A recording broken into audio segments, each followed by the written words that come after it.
Trollord Games. Join the fray.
Oh no, he's stuck in a meeting. He probably dropped you. Oh, yeah, I haven't checked my mail in a while, so. Okay, and we're live. So, all right, hello, this is DM Samuel. I am your castle keeper for this evening, and we are playing Castles and Crusades here on the Trollord Games Twitch channel, and this is the Pools of Narrheit game, which is now in its 7th session. We have intentions of going weekly, and weather and work obligations and various different things have stopped that from happening, but that is still the goal. So hopefully we will end up being every week, and you can join us once a week on Wednesday evenings at 7 p.m. Eastern, 6 Central. Is that 6 Central or 5 Central? Yep. Central. 6. Okay. And so I am joined by my players who can introduce themselves in the order they are in the Discord chat, which means we start with Chris, I believe. Hey, hi, I'm Chris. I'm playing Leanise Wollender, who's an Oraalau. So she's a high elf. Great fun to play. She has magic user capabilities, but is also a fighter.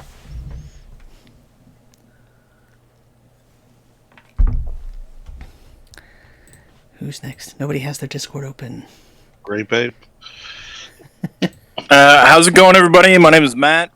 Be playing the monk, Zinolestimus Faye. Might look a little different tonight because I'm in Texas. We finally got power back, but I have no internet. So, but little thing like that, little snow wasn't going to keep me from being here. Hey, at least you got power. Yes. I'm Richard Clayton, and I'm playing Burnie, and he's a young man with a big axe and a lot of desire to use it.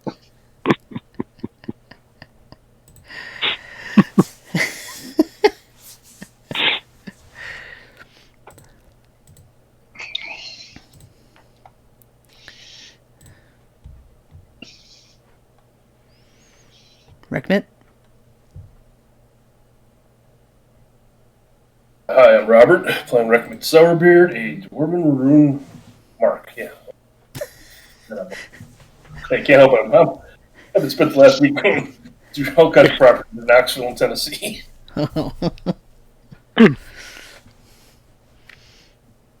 And Jake.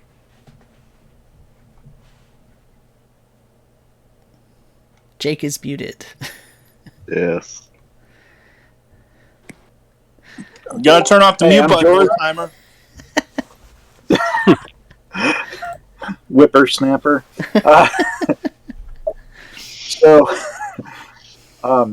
I'm George. I'm going to be playing Jake Tilldor, Cleric of Durendale, healer of Zine.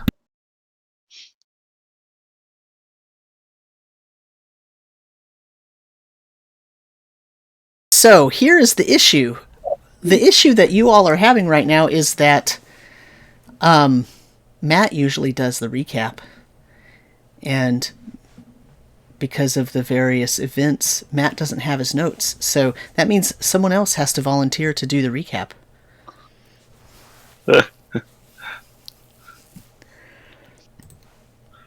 I can probably do it. I volunteer Alex.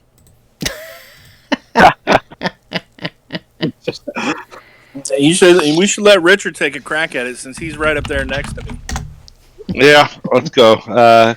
So we spent a peaceful night holed up in the torture room.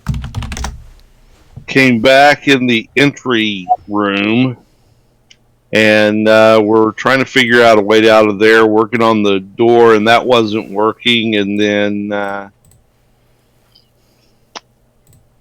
somebody actually opened it, and we had some young guy walk in. And he was a little confused and started to scold us for being in there, so we killed him.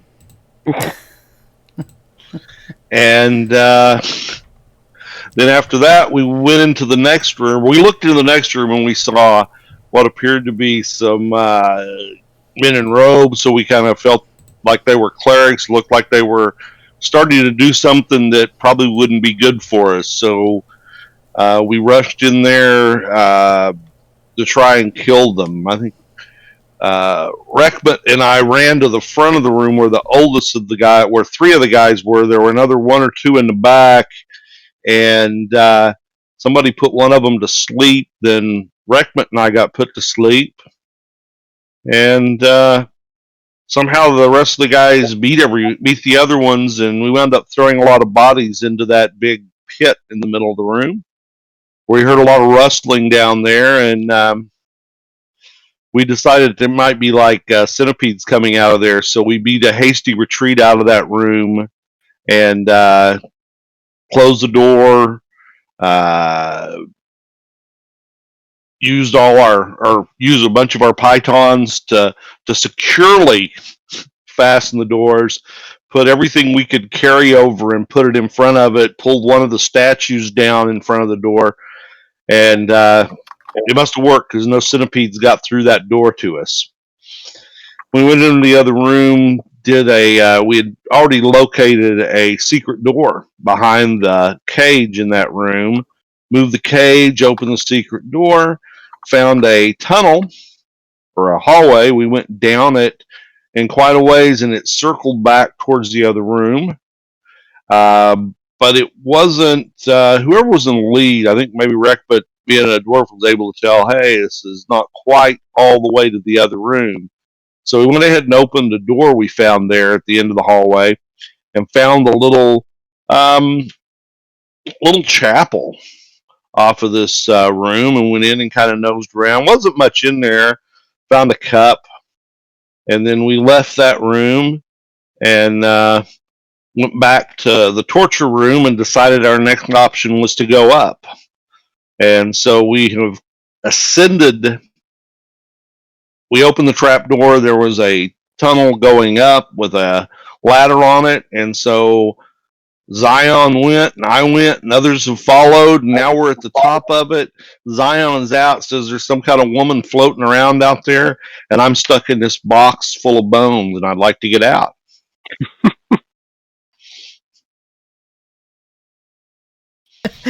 That's pretty good. Yeah, that is a pretty good. Anybody have anything to add to that?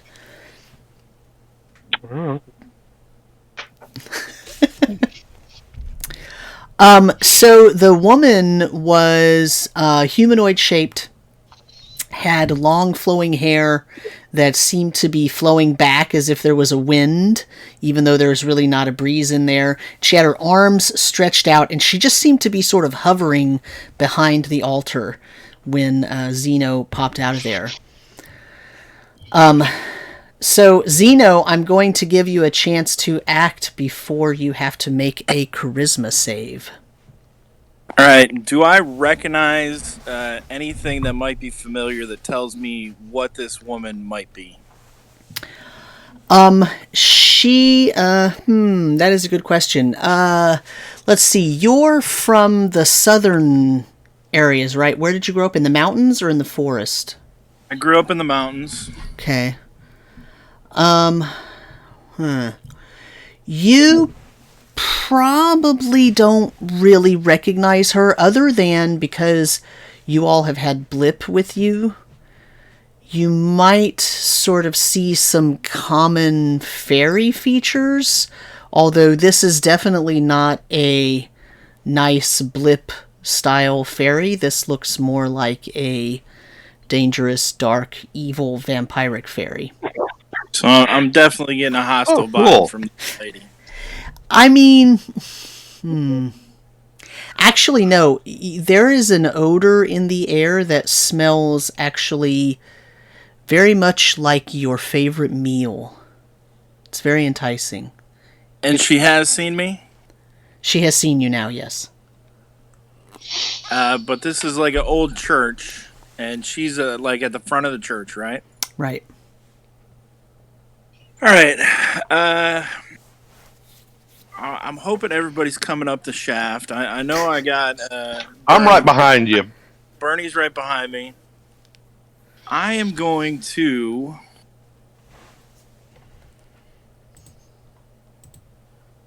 I think I'm just going to, throw caution to the wind here. No. I'm going to go back toward the back of the church, away from her, instead of instigating her. And, she's already seen me. I'm going to try to take her attention away from the cabinet, so maybe she won't see Reggie. And I'm going to maneuver so if she keeps looking at me, her back will be to the cabinet. And I'm going to be like, oh, hello, good madam. And, just make small talk conversation as I'm moving to try to get her to turn her back to the cabinet. Okay. And just for I'm gonna try to stay like at least 15, 20 feet away from her. Okay. Just for the audience, I wanted to give sort of an overview of the room. This is so Zeno crawled out of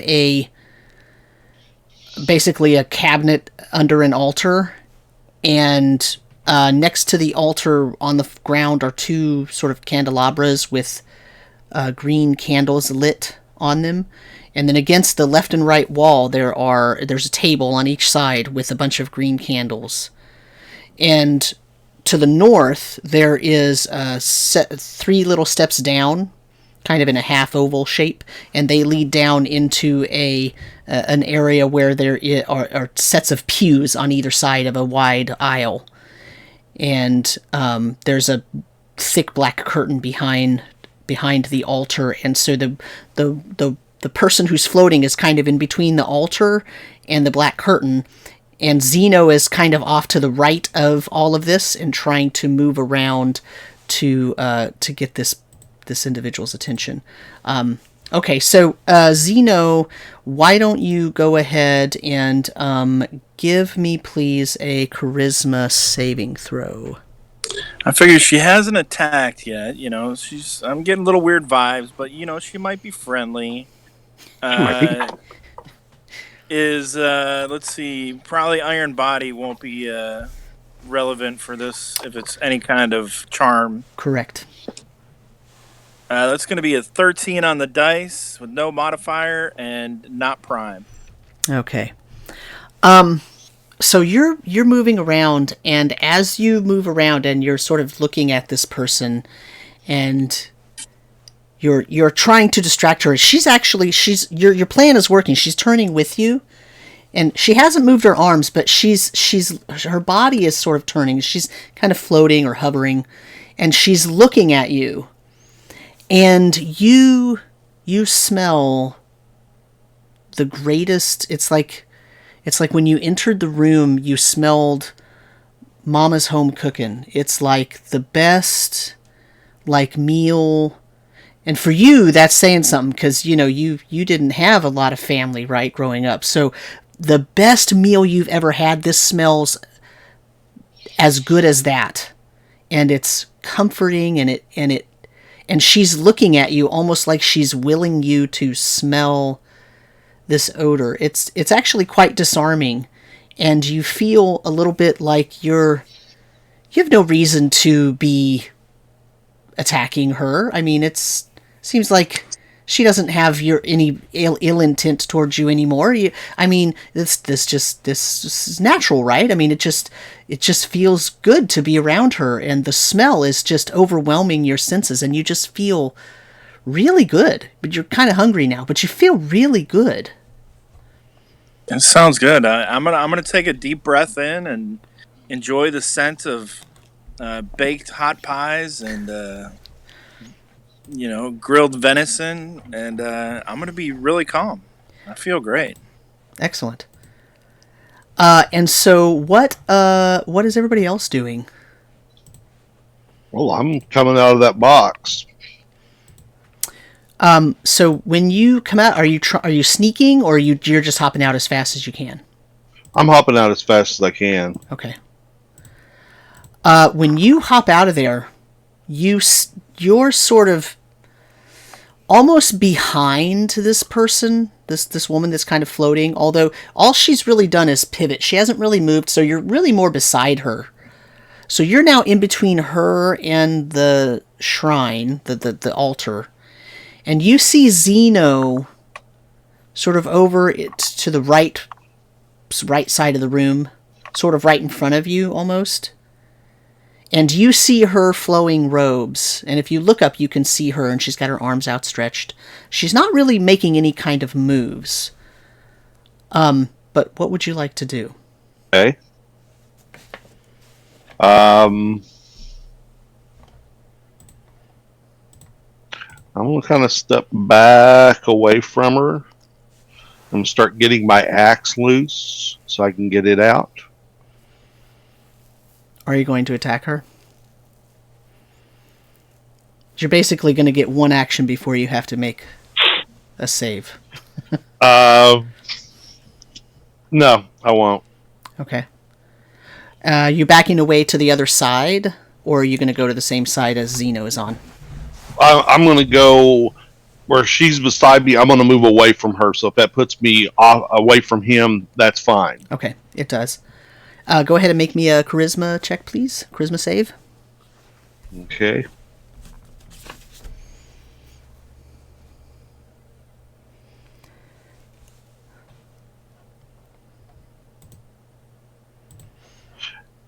That would be a 9 non-prime. Okay. You are looking at her and looking at Zeno, and you notice right away that Zeno is not in distress. He's not on guard. He's not tense. He's not stressed out. He's sort of, you see him breathing in, almost like he's doing a meditation a little bit. And as he breathes in, and you sort of see him breathing in, it kind of makes you breathe in, just sort of instinctively, kind of like when one person yawns, another person yawns. And yes. You smell the smell of your favorite meal that you've ever eaten in your entire life. Or multiples of them if there are more than one. Just your favorite foods all at once, but not in a way where any of them are blocked or they mix, or it just smells like everything perfect all at once. And you really feel like she's trying to comfort you, this person in front of you, this floating whoever it is. She's just trying to make you as comfortable as possible, and it's working, because really the smell of really good food, no one's attacking you. I mean, there's nothing is wrong at all. Okay. And so now what are the rest of you doing? I will point out that there's only one of you that has charisma as a prime. But there is an elf. There is an elf, yes. But so Leanise will be going through. Okay. What about Jake and Rekmit?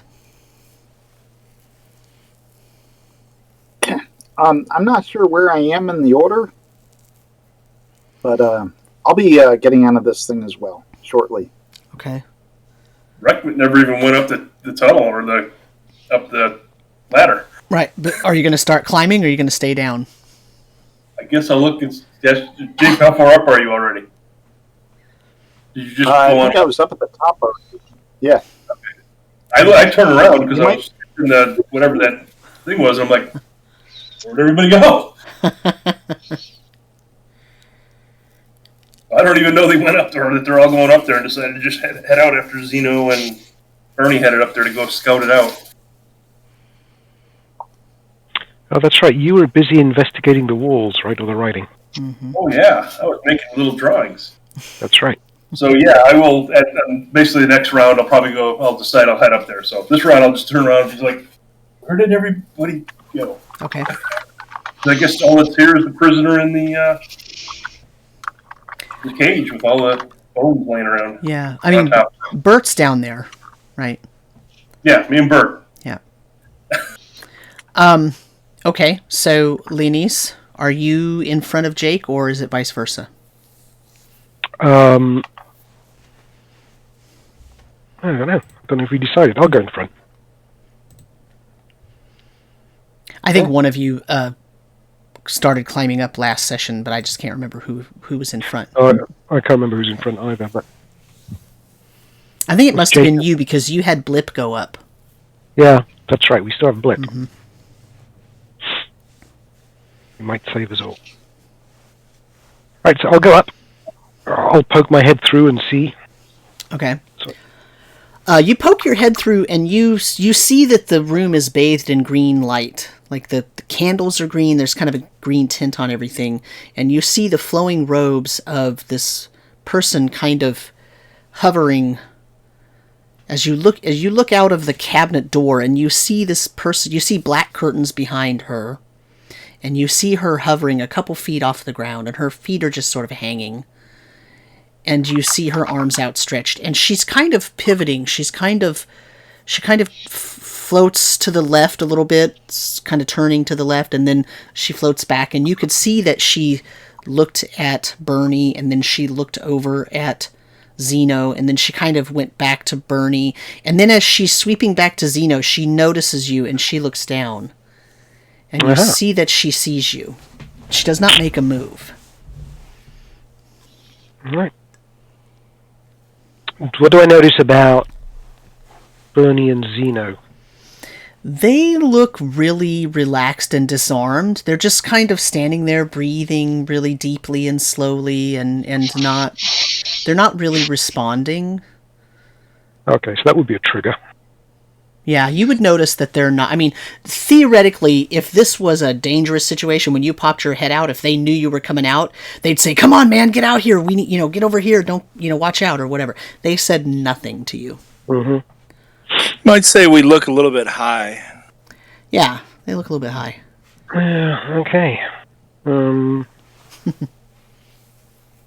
No distress at all.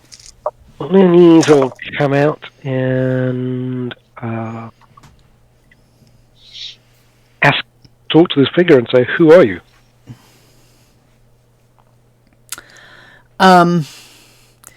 She smiles, and then I need you to make a charisma save for me. Yeah. This is where it could all go totally wrong.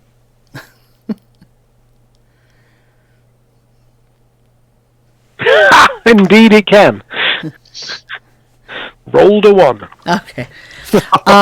So nothing happens to you, but you know that she tried to get into your mindset. Like she tried to trigger some sort of sensory receptors to get you to calm down and kind of be enthralled in some way. It didn't work, but you don't really know what it was. You're not sure exactly what kind of effect it was, but it was pretty strong.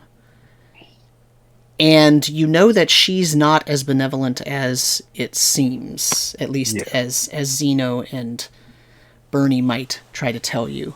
But she does not attack you. All she did was attempt to infiltrate your sensory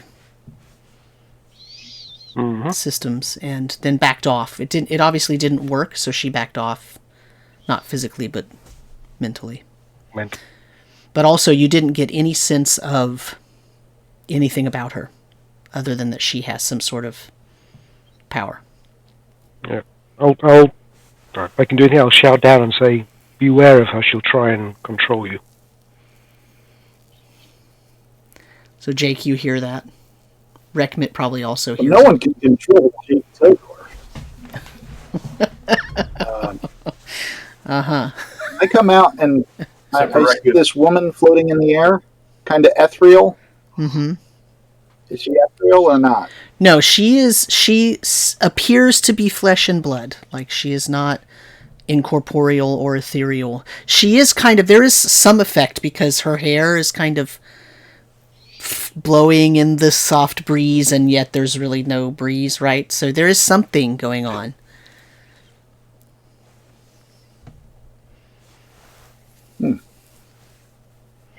I believe her to be possessed by a spirit of some kind. And I will attempt to turn undead. Okay. Or would I recognize this as some form of undead, possibly? Yeah, so as soon as you start to sort of focus the energy to turn, you realize she is not undead. Oh, she's not. Nope.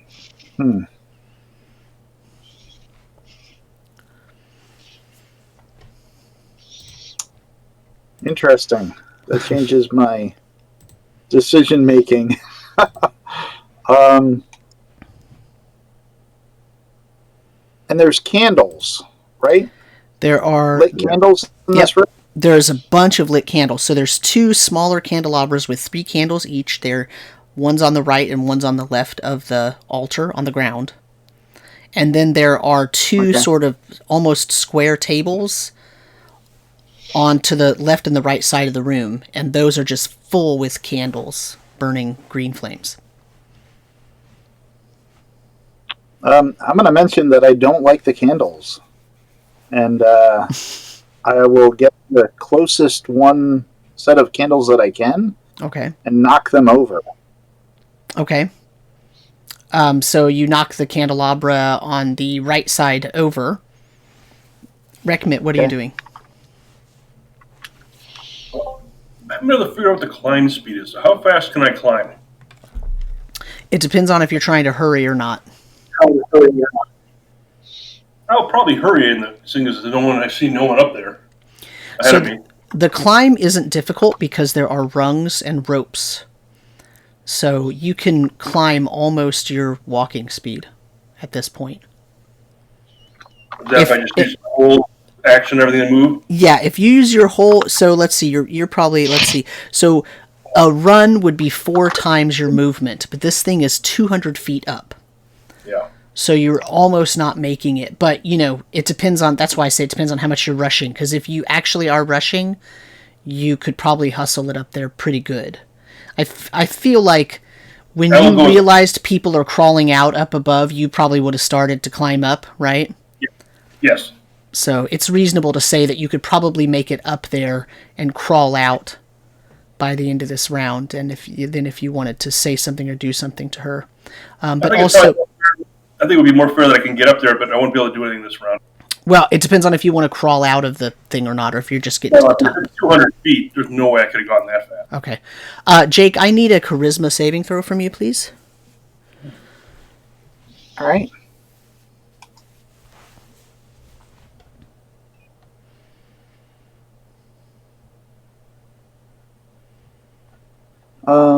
Let's see here. That's a 15 on the die, and I'm not prime. Okay. So 16. Okay. So you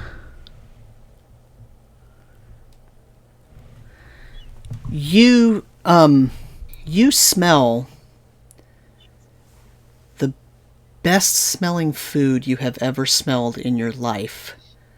But you only smell it Thankfully, it's not that. What's that? Hopefully, it's not sauerkraut. No, it's whatever. It's whatever the best food you've ever smelled. But you only smell it for a fleeting moment, for like 2 seconds. You smell it and you start to breathe in, and then something in your brain tells you there's no way that food is here.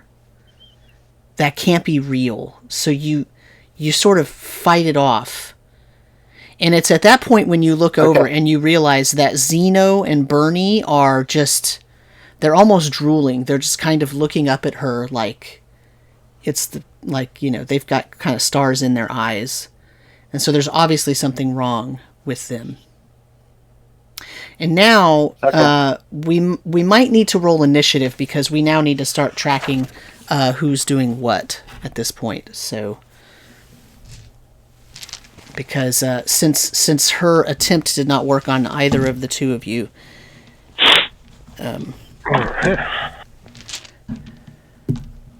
We doing a group or initiative? Group or do a group, so one of you will roll for everybody. I rolled a 1, so you're going to win this one probably. This one, Matt, I'll go first.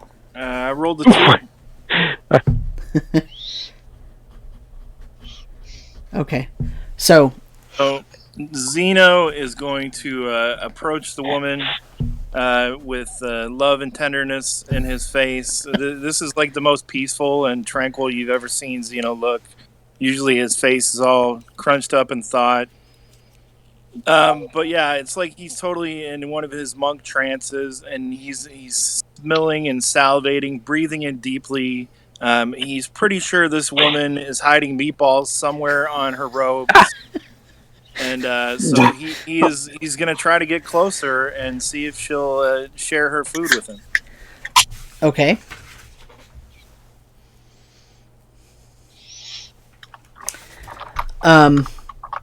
Okay, so the rest of you see Zeno walk over and basically get right up as close to her as he can. What are the rest of you doing? So Zeno does want to. So once he gets up there, he's going to say, "Please tell me your name." She looks down at you, and when she opens her mouth, the rest of you hear a loud, screechy, high-pitched scream yell kind of a sound for about 2 seconds.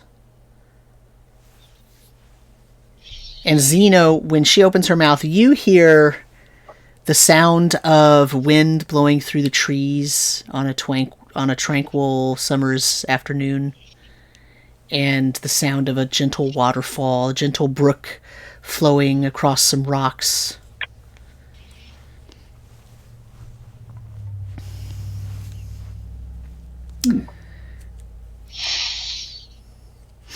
So, does that screech have any effect on me? On Burnie? You hear the sound of wind blowing through the leaves and sorry. That's fine. That's why I asked. Yep. It's a very pleasant name that she has. Good. Yeah. Well, Burnie is now, he doesn't care what her name is, but he wants some of that pickled herring she's got stashed around here, and he's starting to look for it. If there's curtains, he's looking behind them, you know. I love that pickled herring is the thing that you... And sauerkraut. Okay, so you're now searching. Are you searching her, or are you searching? I'm searching the room. Okay, this has got to be like a barrel. She ain't got a barrel with her. Okay. All right. Rekmit, Leanise, Jake. Leanise is going to shoot at her. Okay. You're going to back up first? Oh, she's right in front of me? Yeah, she's basically beside you. It's a little bit crowded there behind the altar. Oh, in that case, I'll just hit her with my staff. Oh, okay. You can do that too. Although it would have been better to shoot, but, we'll try. That is actually only a... Well, it's just a 10. Straight 10. Yeah, so as you go to swing your staff, you swing it, and it gets caught in her robes, and the robes slow it down so that you actually do hit her, but it's like by the time you hit her, the robes have basically taken all of the force out of your swing, and it just sort of like you got your staff stuck in her bottom of her flowing robes.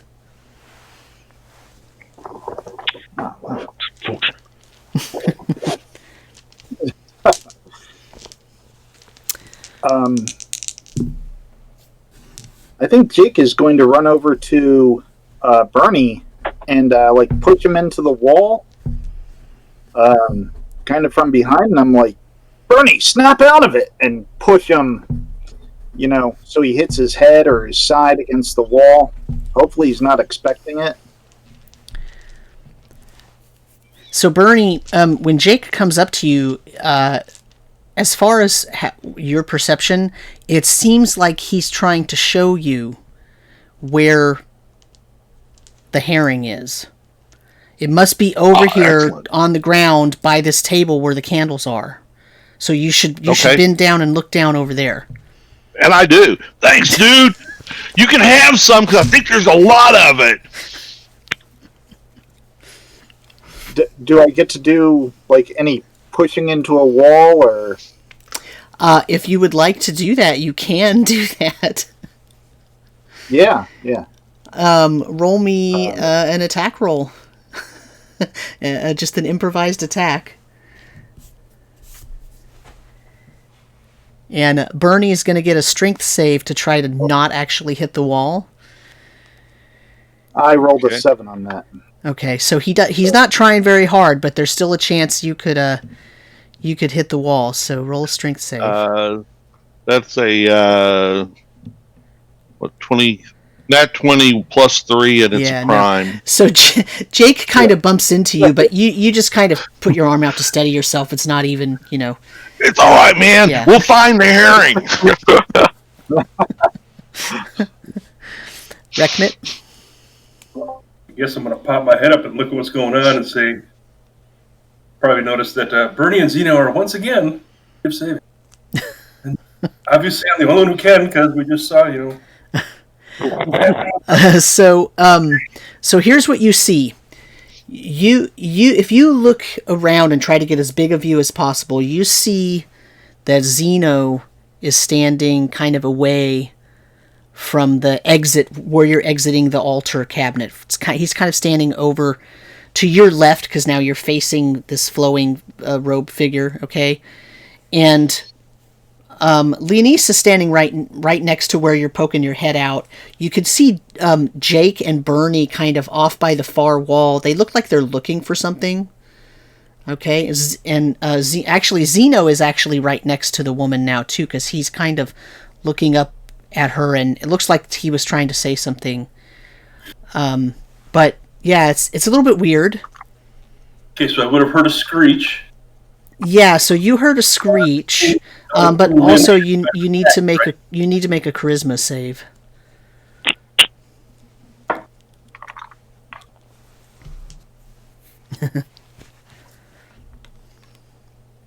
$13 as a prime, of course. Okay, so yeah, you heard a screech. Okay. And so when you poke your head out and she sort of looks down and focuses on you, it doesn't really have any effect at all. You don't even get the benefit of the 2 seconds of good smelling food like Jake did. Because you already heard the screech, so it was kind of like, wait, I know something up there is not right. Well, I figure I'd probably use half a movement to kind of finish it up and look out. I see Leanise, I presume, attack. Mm-hmm. Burnie and Jake doing, or not Burnie, Burnie and Jake doing, playing over there. Weird, doing something weird. Doing something weird. Zeno's just like over there entranced. All right. How far away from me is he? Because I want to see if I can use the rest of my movement to go over there and stand up and slap him. So, actually, Zeno's right in front of you, basically, because he walked over to her. So everybody's kind of crowded. Other than Jake and Burnie, all the rest of you are standing right in front of this floating woman in between her and the... If you determine it looks like Zeno is acting out of character, then I would want to pop out and just smack him across the face and wake up, man. Okay. It keeps happening. You want to roll an attack roll? I don't, but I'm going to. Rekmit, I'm so glad you're here. She has That would meatballs. be an 8. Yeah, so you slap him, but, I mean, it has literally no effect. He doesn't even, like... It's not even like your flesh touched his flesh. Like, nothing. Not a mark, nothing. Just... Yeah. I hurt myself. Iron body, right? Yeah, so, yeah, no effect there. So... Zeno, as you're asking her, you know, about the food... she leans down and she seems like she's going to whisper a secret into your ear. But instead, I lean closer to listen to it. She actually bites you in the neck and starts sucking your blood out. So she only does 1 point of damage because I rolled a minimum on that. But all the rest of you see her lean down and bite Zeno. And Zeno is just kind of like, okay. This is the way I get the food, I guess. Does this cause a recheck on the charisma save or no? It does not. Then Zeno tilts his head back so she can have easier access. Pretty sure that there's a meatball somewhere in her hand. As she's drinking your blood, you not only smell the meatballs, you actually can taste that meatball taste. And now it's time to roll initiative again.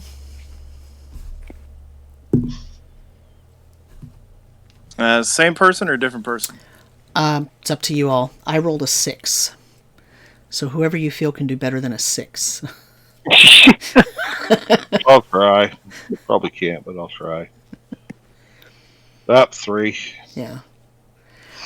So while that happens, she does 2 more points of damage to Zeno. Burnie, the smell is starting to go away.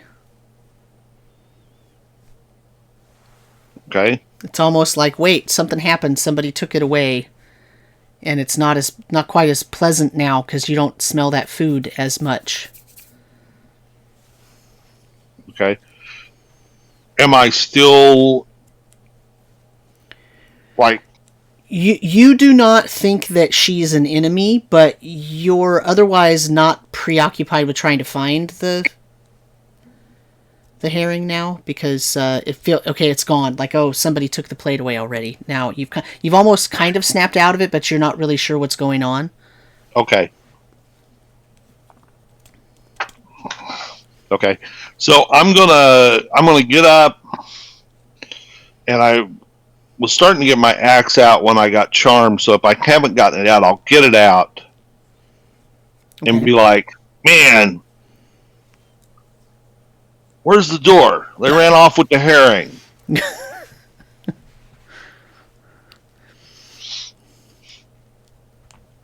Jake, do you know where to tell him where the door is?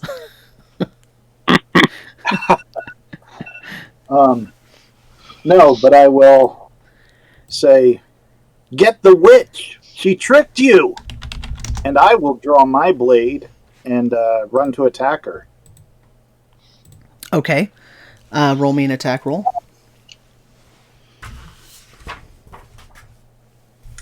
Another 7. I missed. Yeah, as you swing, just similar to Leanise's staff, like your sword somehow gets trapped in the flowing robes that are sort of all around her, kind of moving almost of their own volition. They kind of stop the traveling blade of the sword and just kind of slow it down so that by the time it touches her, nothing. There's no force behind it, so it doesn't damage her. Rekmit, Leanise? Leanise is going to... she's still right by him, her? Yeah. But the thing is obviously preoccupied drinking blood from Zeno. Yeah. In fact, you notice that they're starting to almost float up off the ground. Like Zeno his feet are actually not even on the ground at this point. She's actually ascending up a little bit. So Zeno is looking quite pale, and he's actually going to try to embrace her and put his arms over her arms so that she can't not hold him. Okay. And hold her in a very tight but weakening embrace. Okay. Looking very pale. Yeah. And floating off the ground now. I have a question then. Yep. Am I able to reach either her cheek, her forehead, or her bare arms? How tall are you? 5'6". Yeah, you probably could. I would like to make a rune on her. Okay. I'll use the Mind Calm as the counter rune. I gotta look stuff up, see what you made me do. I didn't get to use it that time. I know it's been 2 weeks. I'm like, what can I do again? Other than run away?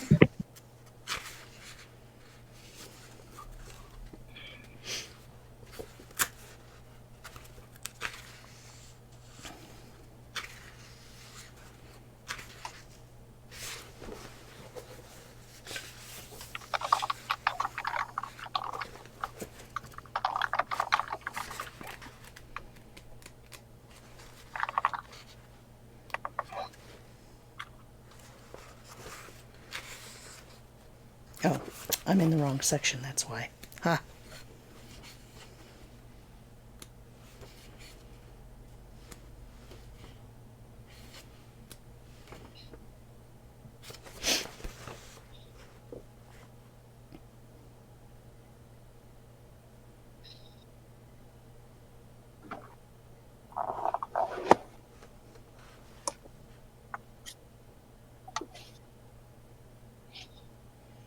Okay, so what's your intention then?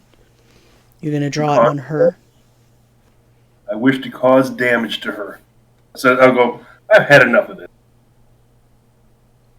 Unhand this weak-willed monk.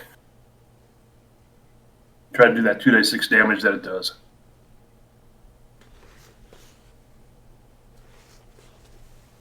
Dwell in the scent of Lisk or Vassipedes. I know Linnea having trouble hitting this darn thing.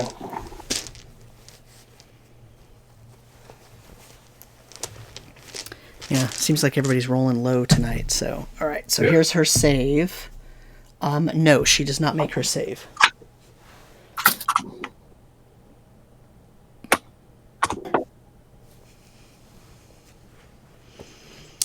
How are you inscribing it on her?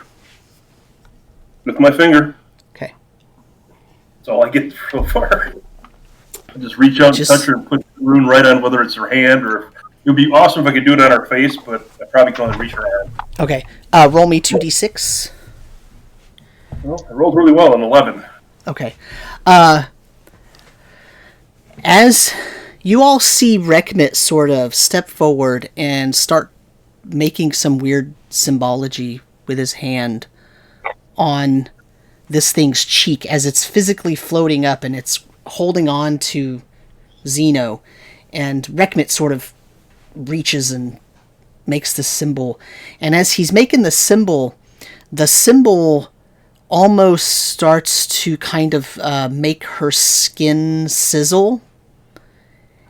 And as he's completing his movements and his casting of the spell, she sort of turns to him and her eyes go very bright yellow, and she starts she stops drinking blood from Zeno's neck, and she turns to Rekmit and her eyes turn a bright yellow, and she starts that screeching sound again and makes that sound, a wailing ululation of scream and yell put together, high-pitched.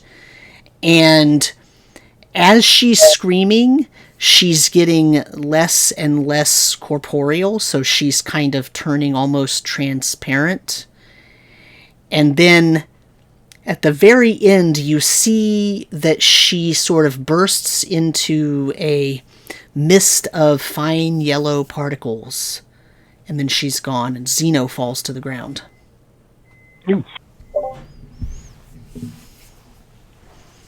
Yeah, I don't quite know what you did, but it was awesome.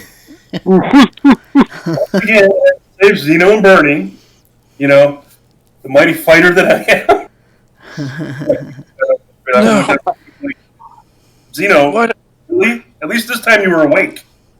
What have you done? She had lemon meringue pie. I'm not going to go back down the hole. I mean, if this is how I get appreciated. Zeno, it does really seem to you that she did not actually wish you harm, and as she was screaming, what they heard was a scream. You heard it as, a bright summer's day with wind blowing through the vines and the leaves, and a babbling brook nearby, a far-off waterfall, and as she was sort of discorporeating, you heard her say, "Find me, my love."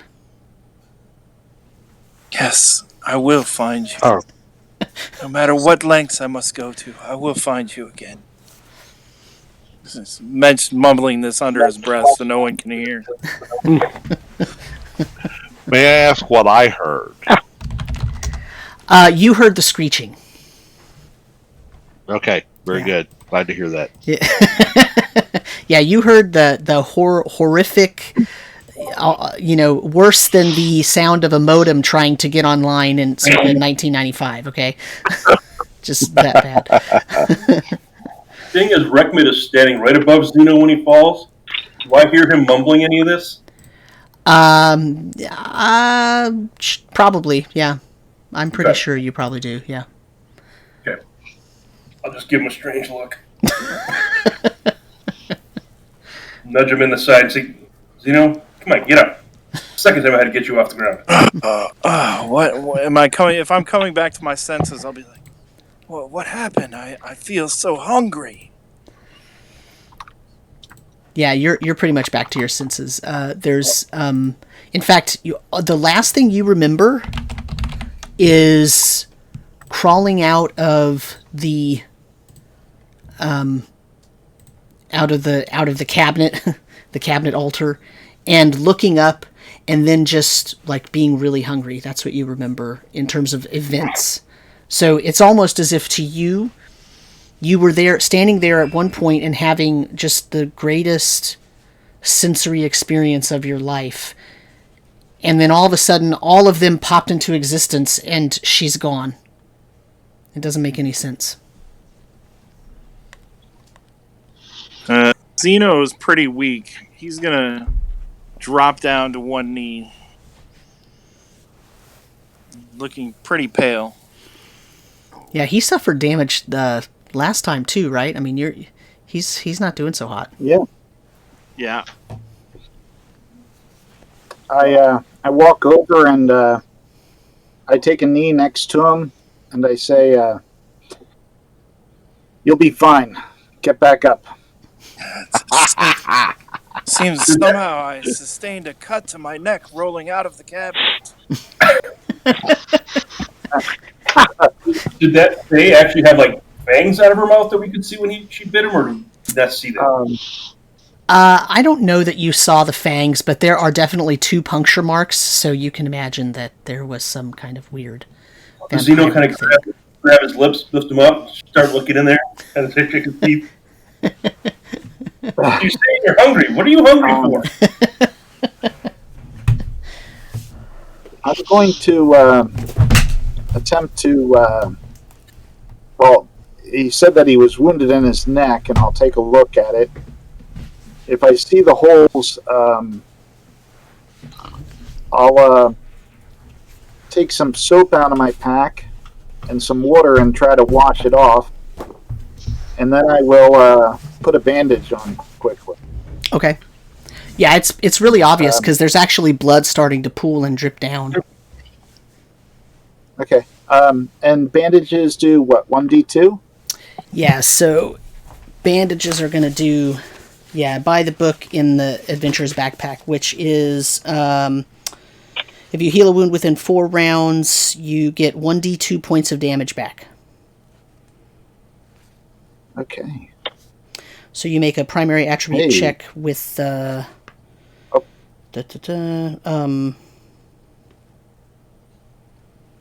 yeah, so it's just a standard attribute. It's going to be your, probably wisdom check for you. Wisdom.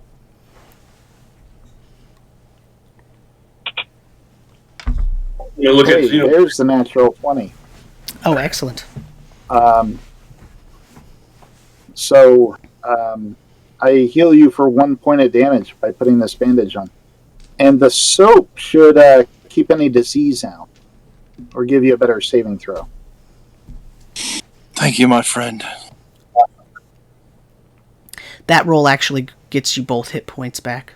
You get 2 hit points back for that. Oh, great.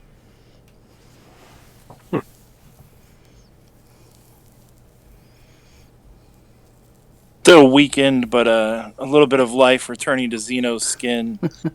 He's going to take an assessment of the building, of the room that we're in. Give a little closer look to the altar and see if there's any kind of markings or tapestries on the wall.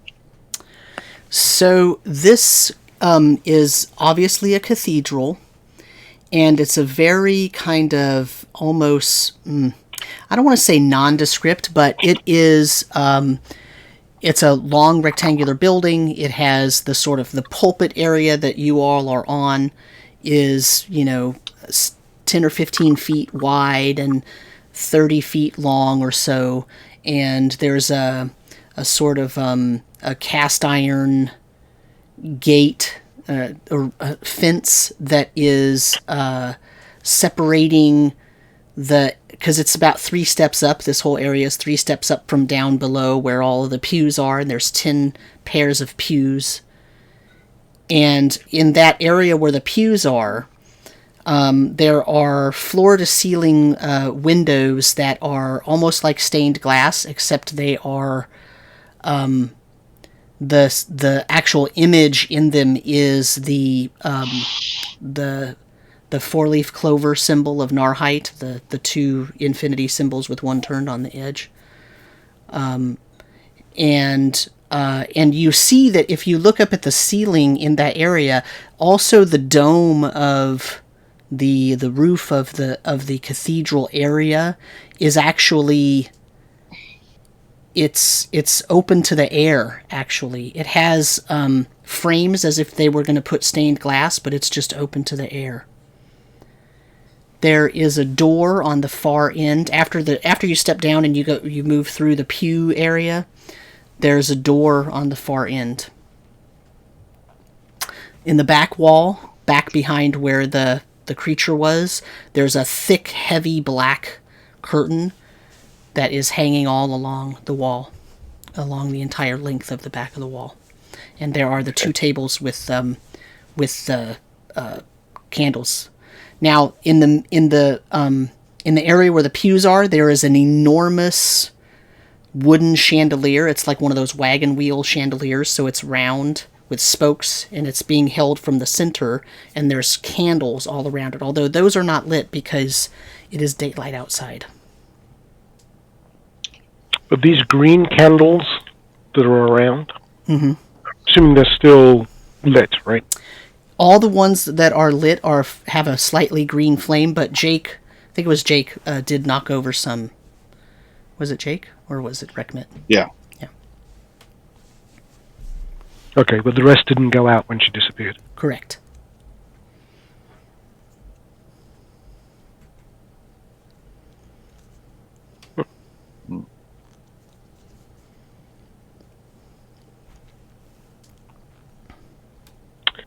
So we have the black curtains.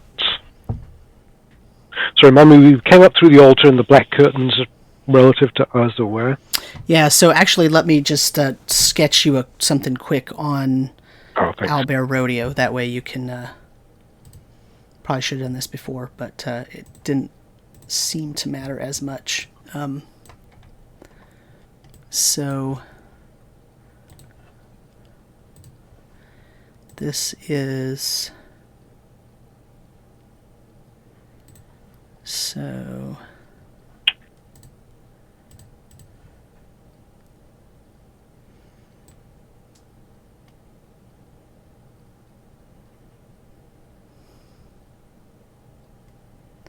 Jake, do you recognize this room being a place of worship for any of the gods that you know about?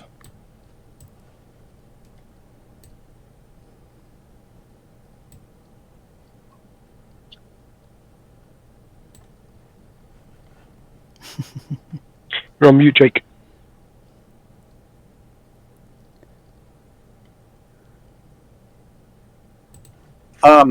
I believe I'm down. This is the symbol of Narrheit is in here. Should take some holy water and spritz around. I believe I'm down to my last vial of holy water. Does anyone else have?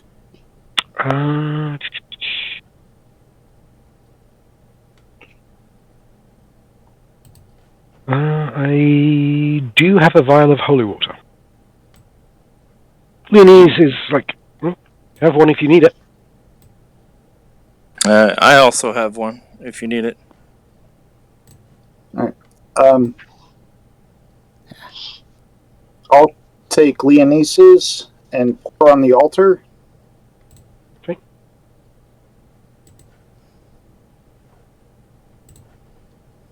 Try to destroy that and have that taken care of. So what are you doing? Destroying the altar in the room. Okay. With what? Holy water. Okay. I'm just trying to do a quick sketch here for you. Yep.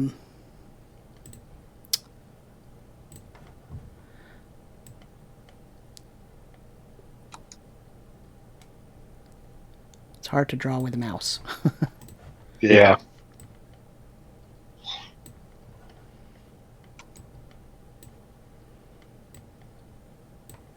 Okay, so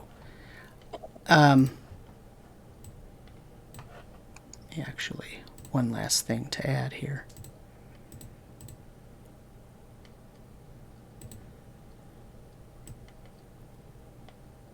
We're going to need to find a good place to rest up then.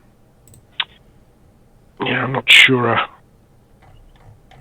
Temple of Narrheit is something we want to. No, definitely not. Well, it's just a room. Yeah. Well, don't forget, Burt's still down there. Yeah, so Guarding the prisoner. Yeah. So here's the rundown of this map here, just to orient you. So the area back here with the squiggly line, that's the curtain, and this sort of narrow rectangle is where the altar is that you crawled out of. These two rectangles on either side here, those are the tables with the green candles. This area right here, this is the steps down. So there's kind of an iron gate like fence here and here, so that nobody falls off of this ledge, right?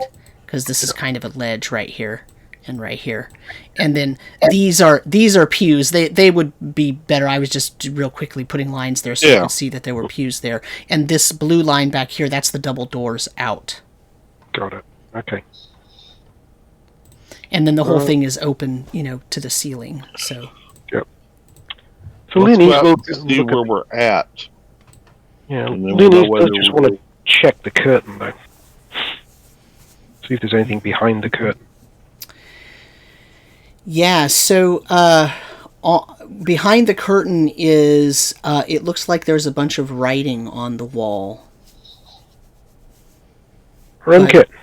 Yeah, so if you move the curtain, you notice that the flames, as they sort of, flames kind of dance, because they're just candles, so those flames kind of dance. As the candlelight hits the wall, you see that the words kind of illuminate. Do I recognize the words? They're written in Vulgate, so that's the common language, and you could tell that it's just some screed about Narrheit. Oh, okay.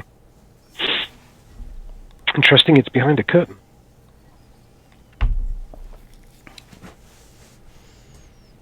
I'll before we leave, I'll just make sure that's all there is behind the curtain. So are you just gonna like open the curtains, because they're on a rod, so you could actually open them, or you could just check? Yeah, I'll open them. Okay. I don't like the sound of that. So as you start to open the curtains, there's a sort of the seam is in the middle, so you have to kind of open one to one side and one to the other. And as the curtains are opening, you notice the candles on the tables on the left and right, they're getting sort of brighter. Oh. If I notice that before I finish opening them, I will stop and shout and say, "Jake, what does this mean?"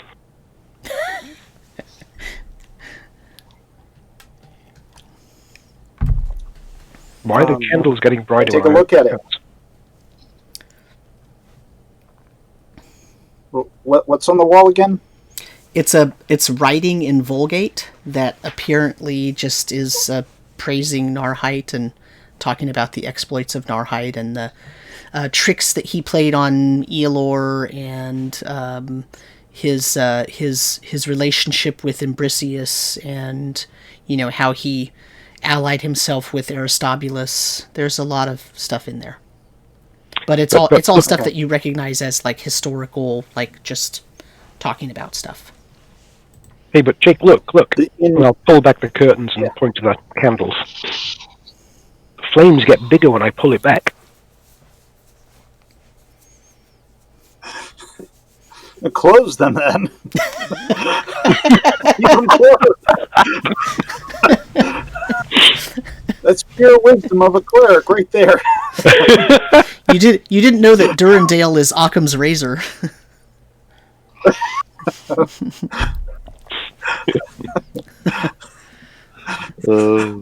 Besides, the cleric of Durendale, not Narrheit. Those tales aren't even true. Well, not true from Durendale's perspective, at least. But Hey. What? What you know about Narrheit? Would a cleric of Narrheit actually heal? Just asking for a friend. All depends on whether he felt like it or not. His healing is illusionary. You believe that you would feel better with his power. But deep down, you would cold and shallow, your wounds unhealed.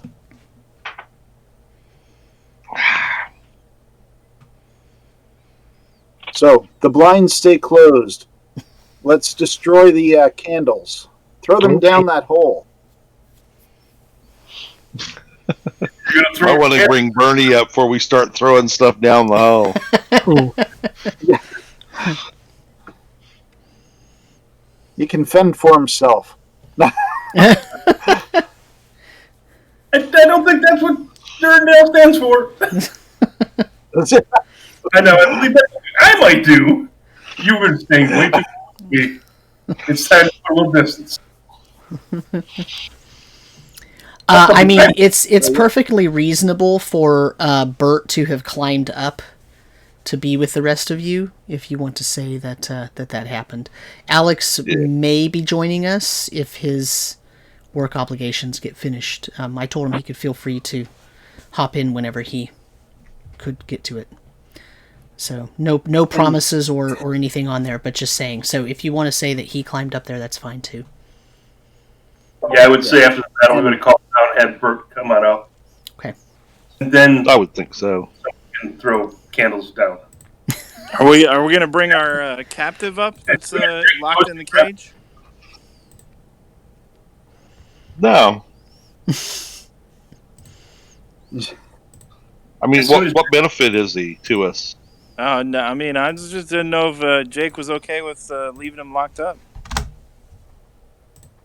Oh, what we could do is we could put the candles in the cage and then open up the blind. No, wait, that. Well, Jake is telling us he's pretty much a kill them all and let God sort it out kind of cleric, you know? Let Durendale make his judgments. No. Well, I'll snatch the candles out of Jake's hand and just launch him down there. Okay. Enough talk.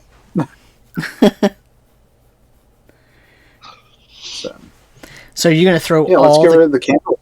You're going to throw all the candles down? Yes. Every darn one of them. Okay.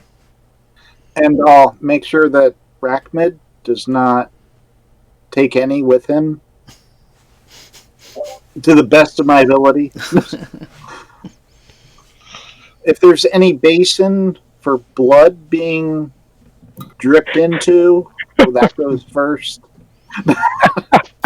There's not actually one of those here, amazingly. You would actually expect to see one, but you don't. All I do is save the party. And While all this is going on, Burnie's going to go take a seat in the first pew. Okay. No. Do we want to flip the altar over after I desecrate it with the holy water?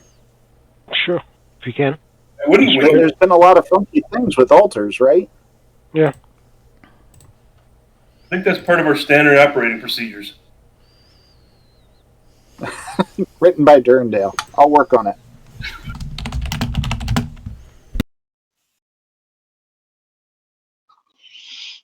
There have been a lot of altars around this place.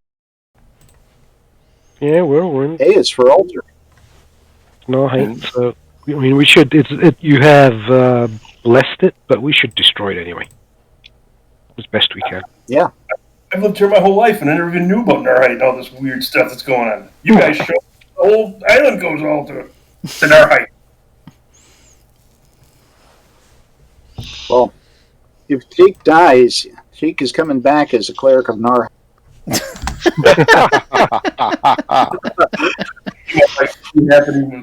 That might not be good.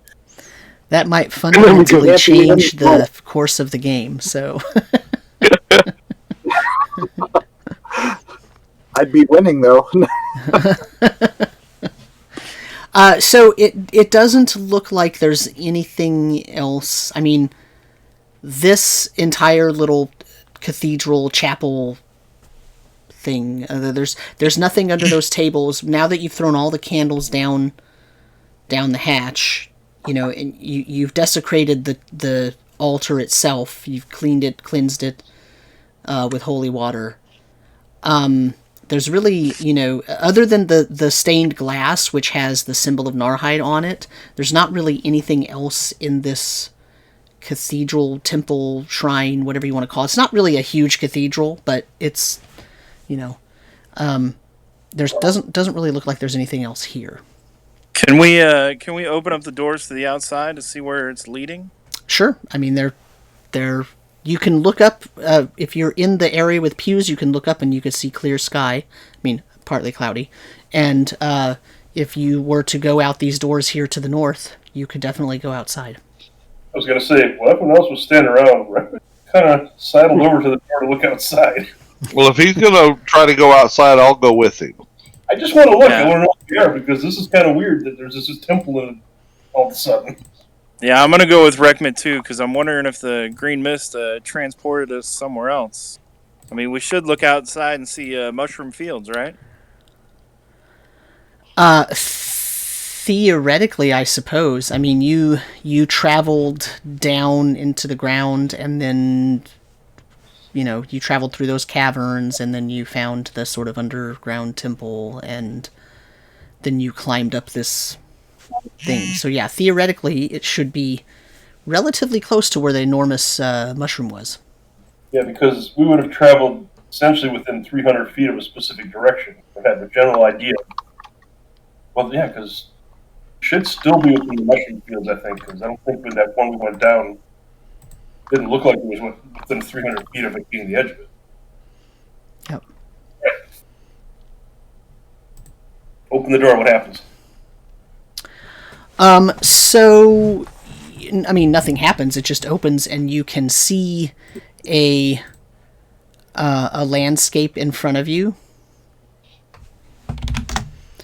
And you see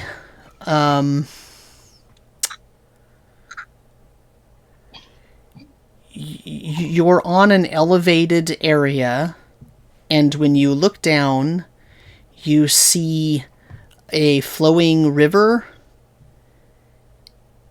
and a forest on the other side of it. And when you look down in the other direction, you see some forested area on the other side. So the question, Rekmit, is how much have you traveled around this area? Because you might recognize where you are, and you might not. Based on the map, and I would have probably traveled to wherever Jake's little hamlet was at some point. Mm-hmm. I would have traveled probably around the Westlark River. I would not have gone up the Lowlark River from what I would gather. Okay. So you think that when you look down, you're looking at the Westlark River, and that you are either because the hills on the other side look like the Westlark Woods. So it seems to you like you're somewhere near Wing Peak, or you're near Lonely Plateau, just to the south of that. But from the distance that you are, it looks more like Wing Peak. Nice. We are at Winged Peak or near Winged Peak? It's hard to say. Oh, okay. How high up do I think we are? Are we above let's see, what is the elevations? 1, 2, 3, 4, 1, 2, 3, 4, 5. So there's 2,000 feet if you're on Wing Peak and only 1,600 on Lonely Plateau. And are we above the ground? Let me throw a map in Discord for everyone here too. Does it seem like the church is on the ground, or is it elevated above something, like on a giant mushroom or in the trees or whatever? So yeah, no, you're on the ground. Oh, there we go. And So that map I just threw in Discord for you, that's the same thing I have displaying for the audience on Twitch as well. So it looks like to you that this little temple is on the ground, and it looks like it's sort of. Let me actually. I could actually display this in. This way I can point at it. I can display it in Owlbear. I guess what I'd be trying to determine is, can I see Halfhill? Does it look like it's to the east of us, or does it look like it's to the southeast? So it looks like to you, if you can see this, let me throw it back for everybody here. So it looks to you like, looks like we lost Chris. So it looks to you like you're somewhere like right here. Or even possibly right here. You're not at the peak of Wing Peak, but you're high enough to see these trees here, and you're close enough over here to see the flowing river. So these are a little steeper maybe than they seem like on this map. Okay. Okay. Right. Well, then I will turn back to the group. Guys, I'm not sure if it was the mist or whatever, but this temple building, whatever, is nowhere near the mushroom fields that we were in. We're at least a few miles away. I mean, quite a few miles away, actually. Must have been the mist. Yeah, the mist would have transported us, perhaps. Yelling from inside the temple. We're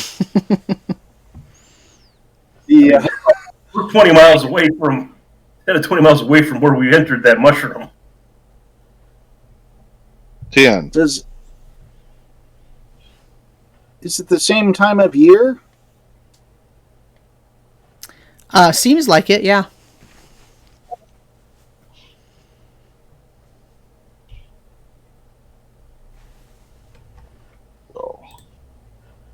Yeah, Are there any differences that show time or age?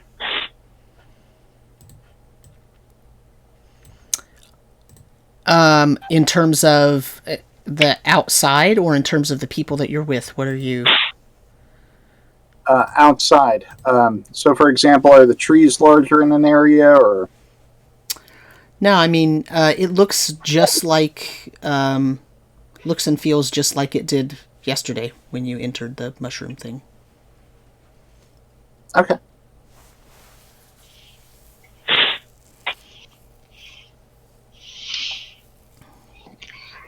What time of day is it?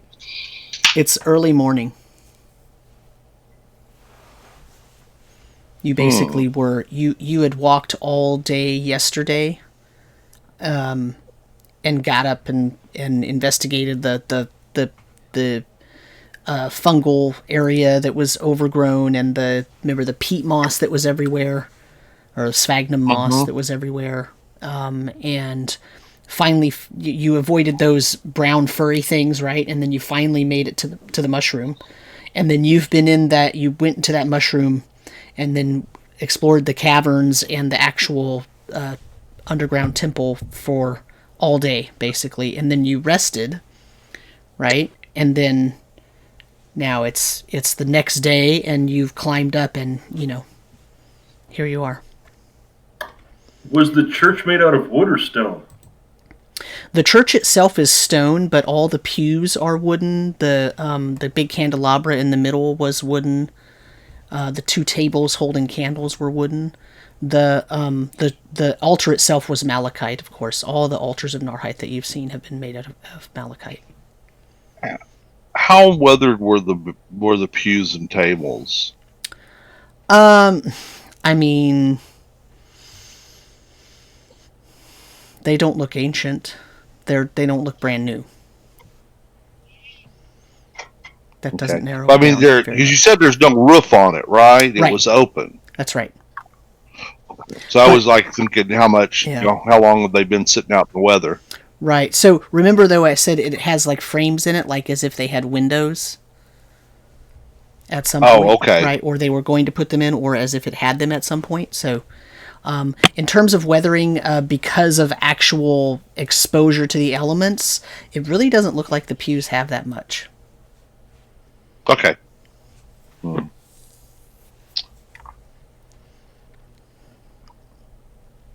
you know how I get back to the village? I don't know. Maybe it's real taste for some pickled herrings. So. While this is going after I've looked at the door and told them, I'll turn around, grab my rapier. Can I reach the stained glass that has the Narrheit symbol in them?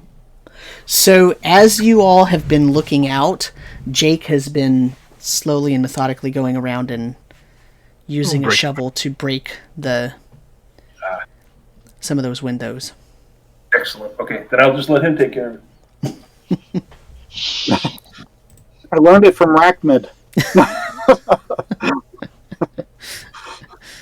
Remember, all good things come from Rekmit.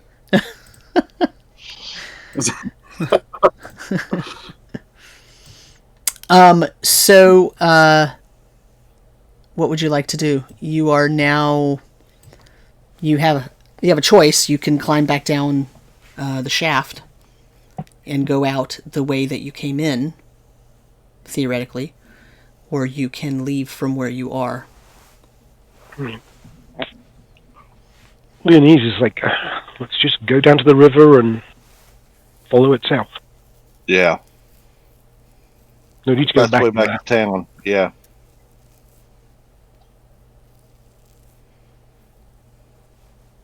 So we're going to go back and then do another trip to try and do the Archon?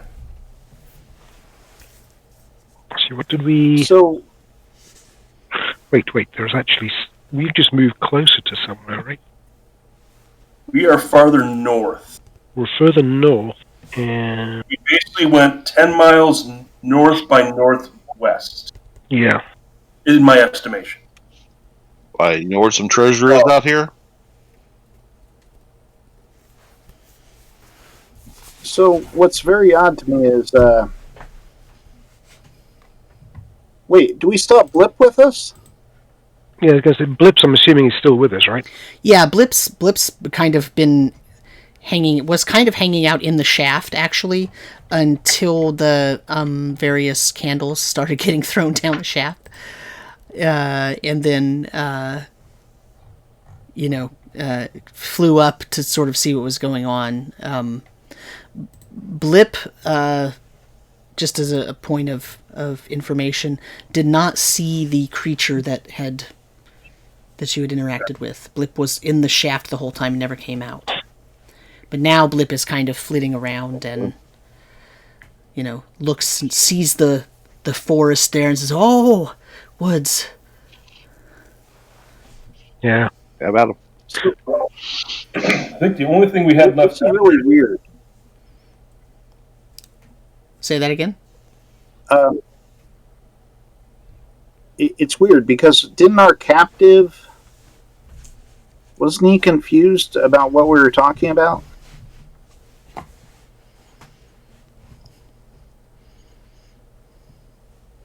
At which point?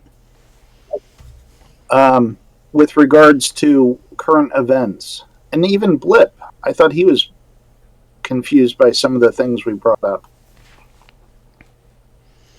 Yeah, Blip's issue was when they transformed him into a medium-sized, large-sized creature from his tiny form. It started to corrupt his fairy essence.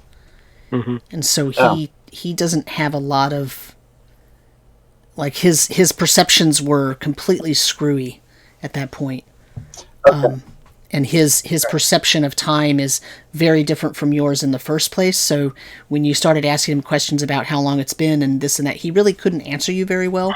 Not because he didn't want to or he was confused, but just because he knows that whatever he is thinking, how much time it's been or when things happened, is probably not right.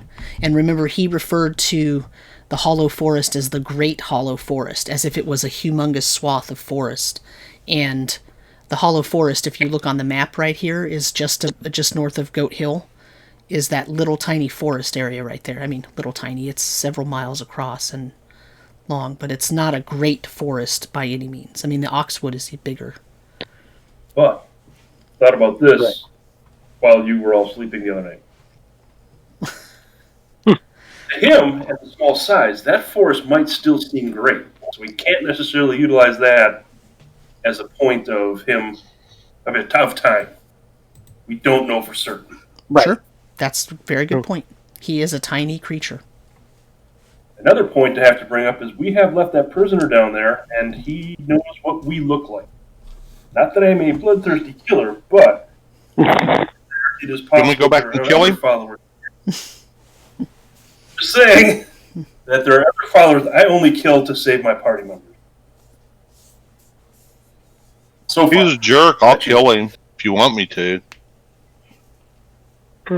just bring it up to the group. Do we need to at least make a decision on that? If we're going to just allow that to happen and know that the Narhaitians, whatever they are, cult members, make things a little more tough for us.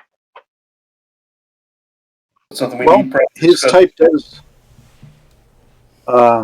type does threaten a society. That's a yes. You know. Leanise has no problem. She'll just go down and kill him. Yeah.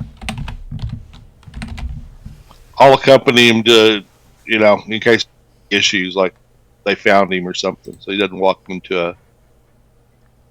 Now, given that I've actually been the one that put this out there, I'm actually against killing him as a prisoner. But Oh, you guys make the decision.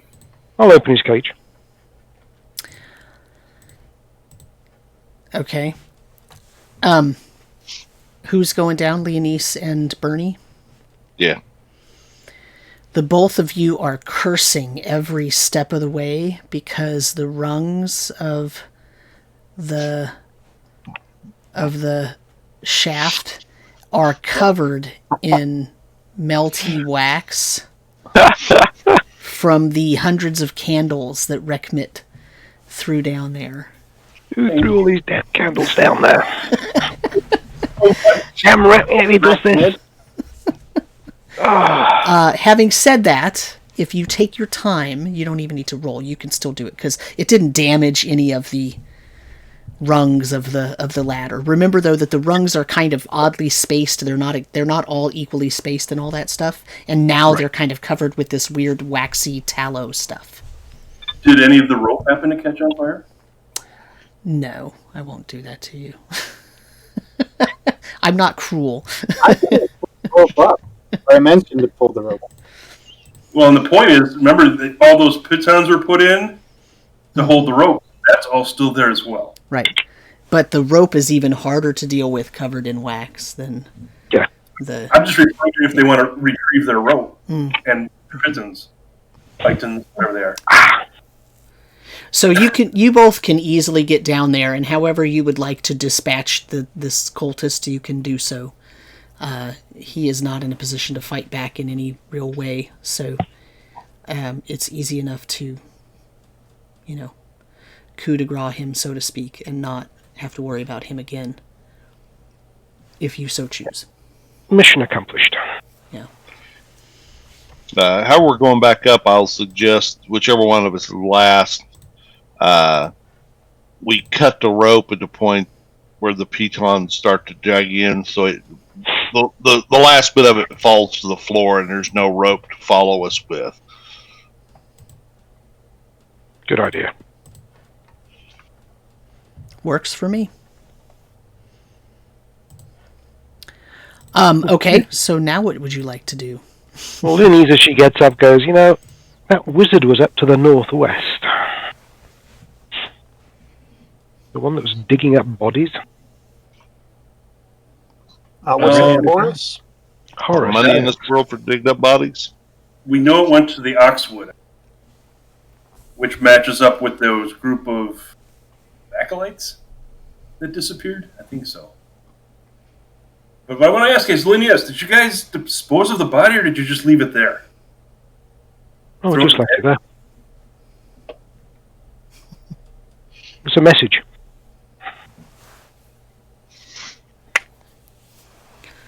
I mean, as far as anybody finding that that body is going to find the body in a cage with a bunch of Narrheit candles half melted and broken on top of the cage. So All those bones. and the bones. The bones. And not to mention all the other bodies that we've left behind in there. Presumably those have been eaten by the caterpillars. They probably got by that. Yeah. That's true. Yeah. Children of Narrheit took care of them. I think that's what they were called. Yeah. Should we put the altar over top of the... Wait, what did we come out of? We came out of a cabinet, right? You came out of the cabinet that's part of the altar, so if you can... Yeah, I mean, you can probably take as much time as you want and do whatever you want to that altar. We said we would try and destroy it. I mean, you blessed it, or you put holy water on it, and then we just said we'd destroy it as best we could. Yeah. Yeah. All right. This one you could actually carry out of the temple and throw it down the hill or something. Really wanted to be angry and carry it down the hill, you could throw it in the river. Could do that. No, it's just... But then right away, everyone thinks that Jake has anger issues, and You're just disposing of it. They can't reuse it. I wouldn't call 7 sessions right away, So took a while to build up to it. Just doesn't like Narrheit. Yeah, it's true. Yeah. Actually, just everybody like asking me about Narrheit. You seem to be the most knowledgeable. Nobody says Durendale. That's a good point. Jake does seem to know an awful lot about... No, Jake does not know a lot about Narrheit. Remember the whole close the blinds? Look at this. When I open the blinds, the candles burn bigger. Yeah, Right. amazing.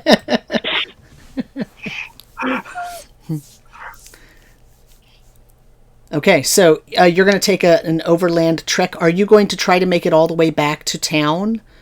Remember that without fatiguing yourselves, you can travel about 8 miles per day in good weather on a good trail.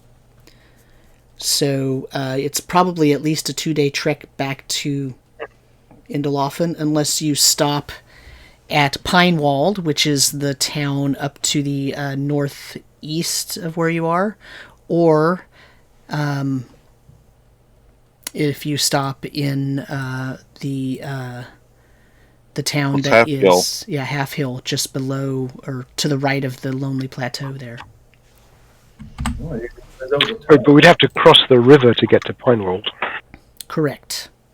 Halfhill is probably the better option because then there's a trail or a road or track that leads back to Indelhofen if we go back there, or if we want to branch out again from Pine. Yeah. And it's the right direction, and we don't have to cross the river.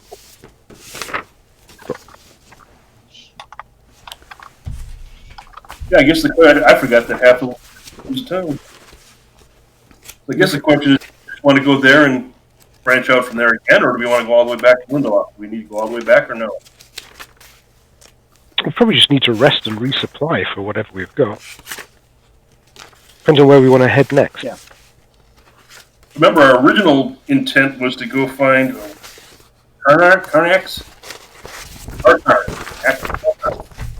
We were Horse? showing our nest. And then we got distracted by a mushroom.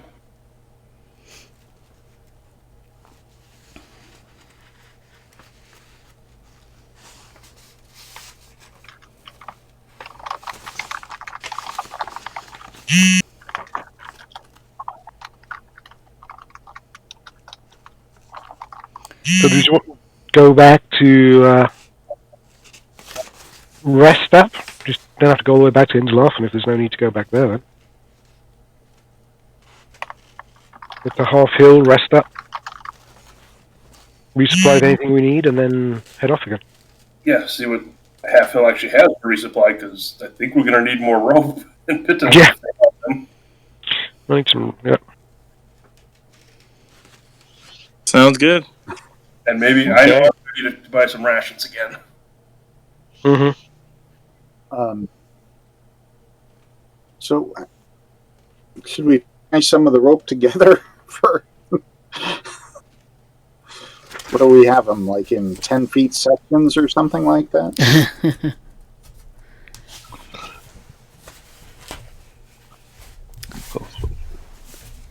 I suspect rope integrity has been breached. Yeah. Yeah.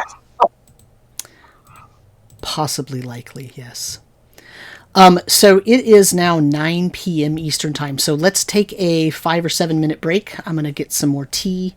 We can take a bio break, and then we will come right back, and we will see you in just a few minutes. Okay, good.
listening. So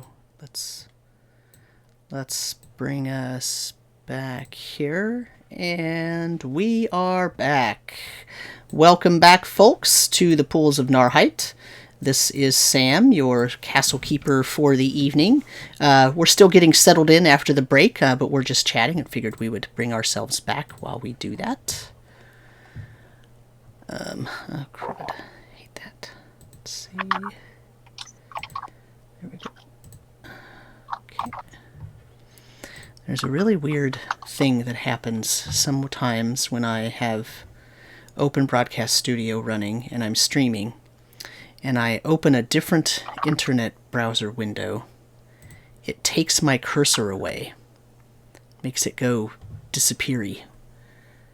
And so I can see where it's at if I happen to be highlighting something, because I see that it's highlighting the item, but I can't actually see the cursor. So I have to literally go to the settings on my machine and ask it to find the mouse pointer, to go to the mouse pointer page and tell it to change the color of the mouse pointer, and then it will show it to me again. It's very odd, and I don't know what causes it. I have no clue. It's very strange. But on that note, so did you all decide what you're going to do? Are you going to try to go back to town, or are you going to rest in the hills, or what's your... I believe we were going to go to Halfhill. Okay. Because I don't think anybody knew it was a town, or a little town, or what it is. We don't know what it is. Well, I have no idea where we're at or where we're going, so lead on. Yeah. I'm Jake and taking I- the same approach. Jake and I probably have an idea. Not enough danger tonight. I was too lost. After he that idol, or what is it, the Malachite statue thing, or whatever, the shrine. The Throw altar. that- Yeah. What did you do with it? Well, we just destroyed it there Okay. to go. Okay. But had we had the cultists alive, we could have done something with the cultists, the altar, and the river. In terms of... But that would be a little bit a swimming contest. see who sinks faster? Yes. He's a witch. Yes. We would dress him up like one.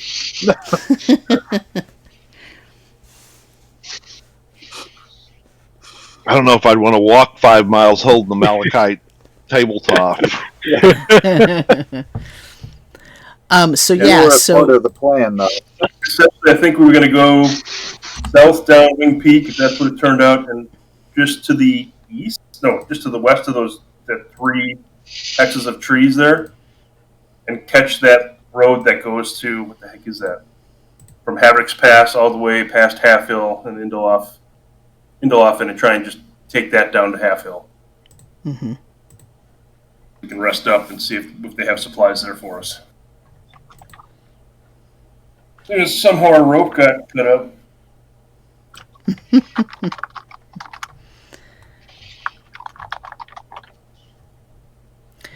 So what you're saying is you don't want to have to cross the river, Right. because you've probably heard from various people that crossing a river is Stephen Chenault's favorite thing to make people do, and they always die. Oh, I think we should go for the river then.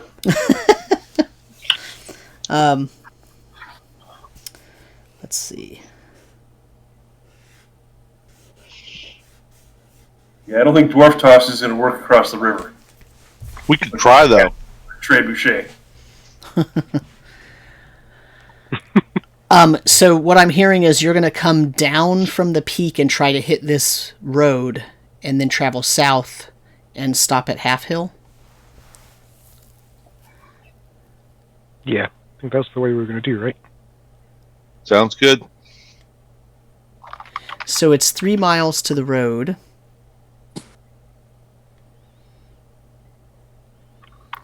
and about 4.5 miles from there to Halfhill. So that's going to get you there right around the time when you're almost exhausted from traveling. So that's good news, because that means you can make it to Halfhill probably before nightfall, because it's early enough in the morning right now. And also, don't we also have to return some donkeys to some guy in Delafin? Oops. Yeah, good thing we're not going to Delafin now. We'll get our donkeys to see if they're still there. It's still probably the fastest way to get to the donkeys. I just remembered we rented donkeys. Technically, the fastest we would have been back through the mist, because we would have gone to 10 miles instantly, if that's where it takes us back. But, yeah. If that's where it takes us back to, yeah. We'll worry about the donkeys later. poor donkeys. I hope they can fend for themselves. They won't have to fend for long. How's the weather look? The weather is actually partly cloudy, and it does not look like there are any kind of storms moving in. Good.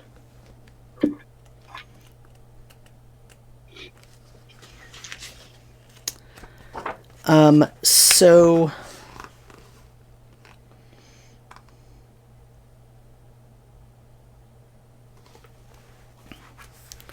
that's not what I want. And as a quick note, it'll probably be about 5 or 6 miles to get back to the donkeys. And they will have been on their own 2 days. Yeah. So I vote we just dodge the guy in Indofon and I don't want to leave the donkeys out there to die if we can. Oh, I hope they didn't get attacked by the Sentinel.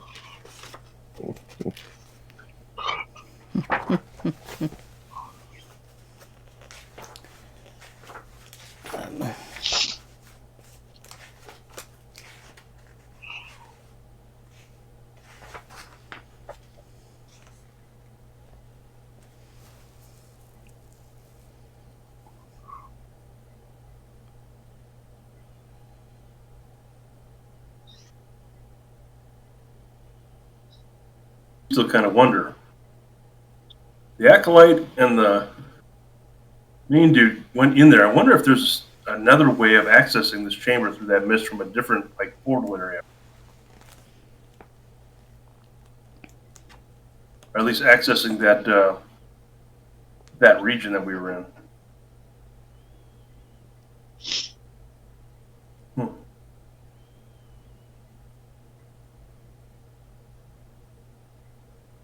And just as a friendly reminder, I'm out of spells as well.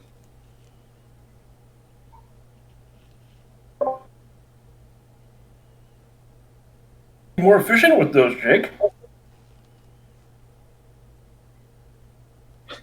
Well, with Durendale, it really is about efficiency and perfection. So, leveling your opponents in the most effective way possible. Maybe you should stand behind me then. I probably should. Okay, so you start traveling down the hill. So I'm going to go to Owlbear and draw a line where you're traveling.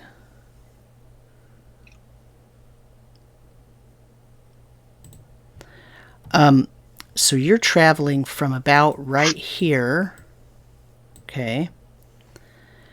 My question is, when you come down this hill, do you want to go toward this area where there's this small copse of trees, this small forest here, Or do you want to avoid that to get down directly to the road down here? I would say we want to use it as our guide, but avoid going into the trees itself. Yeah. Yeah, with that, we should just go straight down to the road. Okay. Hey, look, it's Alex. All right. I made it. So now, while I rearrange the nameplates on the Discord, you all can fill him in with what's been going on.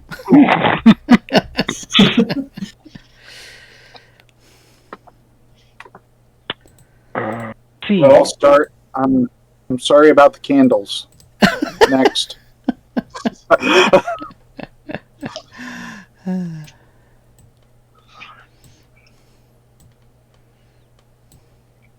We're out of the dungeon. That's all Jake had. Yeah, we're out. We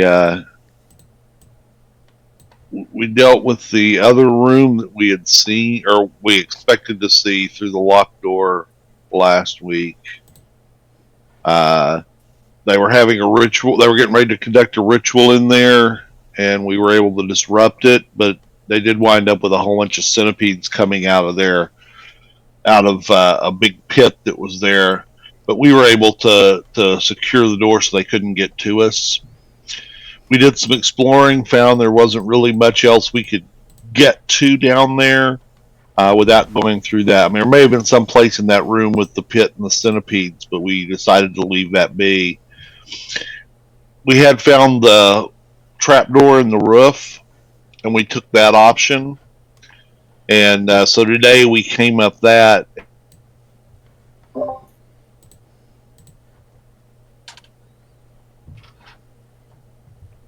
Coming through an altar or temple of Narrheit. And a really nice woman in there with some food. But Rekmit killed her. And now we're outside this church, and we found there's a road. We're going to Halfhill. I'm going to get some food. All right, I like food. I like to think of it as I banished her from the plane of existence. Because I had to save Zeno from his unmonkly manner with that female thing. I gotta keep him pure. You're protecting him, you know? Well, of course. It's what I apparently do. I mean, because, Zeno and Burnie fell asleep, had to wake them up. Zeno and Burnie got all entranced with this female fae thing. Had to deal with that. Well, I wasn't paying attention to her. There was pickled herring in that room. Your story there, sir. Oh, and right. The thing is, when we came out of that, we came up into a temple, essentially, and we found that temple was 10 miles north by northwest of where we entered the mushrooms. And we also have realized that we have forgotten about our donkeys. Oh, no!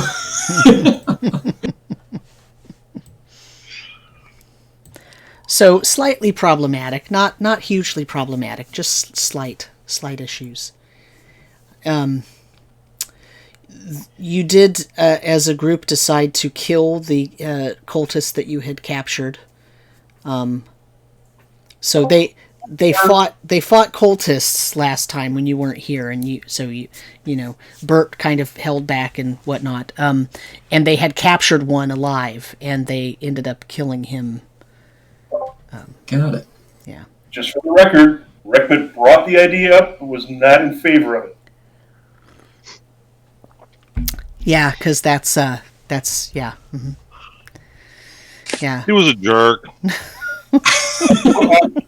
Not Rekmit, the cultist. Yeah.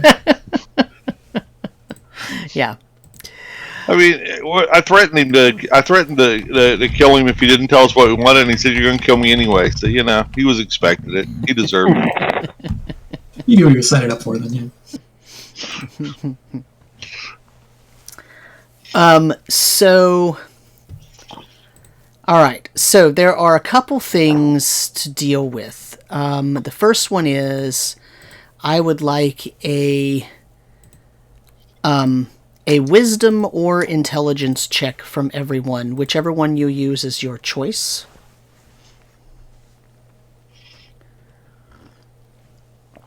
Just tell me what you roll and if it's prime for you. Whatever I get, it's under a prime. Wisdom or intelligence, you said. Yeah, wisdom or intelligence. Your choice. Does make a lot of difference. Be 18 modified and it's prime. Mine's an Okay. 8 I have plus modified and 1 it's prime. for my wisdom. That's I also got an 8. Zeno got an 8 modified with prime. it's actually a 9, because I forgot to have my level. Yeah, don't I worry. didn't add my level either. Jake got a Oh, you level on this? I can't remember when that. Should be a 19 with in prime. Okay, Got a so 17 wisdom, non-prime. okay. And Rekmit is 18 prime. Okay, so Jake got a 5 prime. what did Leanise get? 9 prime. And Zeno? An 8 Okay. prime. Okay, so Burnie, Burt, and Rekmit. As the group is making their way down this pass, you're sort of traveling down here toward the road. And as you are traveling in that direction to go down to the road, Burt notices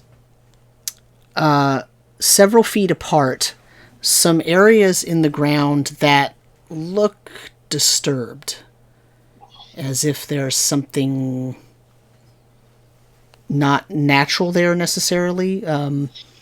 Meanwhile, Burnie and Rekmit, you get the sense that there are things watching you. Mm-hmm. The conditions of the environment around here, you're in a sort of, you're going downhill, but it's this odd kind of almost prairie hill, so there's very tall grasses. And so there are clumps of these really tall grasses and clumps of smaller grasses. And so it's not extremely hard to walk, but in some areas, visibility is a little bit reduced because the grasses are so high. Especially for, someone like Burt, who is extremely short. Yeah. But that has benefits and drawbacks, right? Because it means that you can actually hide easily if you need to. But so that's what's happening. Meanwhile, Leanise and Jake and Zeno, you're so busy looking and trying to find the best path that you do not notice the disturbed ground that Burt noticed, nor did you have the feeling that Rekmit and Burnie have. Okay. Do I notice that Burnie and Burt notice something? Not unless they say something. Hey, guys. You else feel like there's something watching us? I'm watching out for rattlesnakes. I'll kind of whisper with Burnie. Yeah, I kind of get that same feeling. I'll kind of see these guys whispering, and I'll come over and tap them on the shoulder and just kind of point out these clumps of grass that I'm seeing. And say, you see something there, Especially Leanise with the elf eyes. Leanise kind of looks up. What?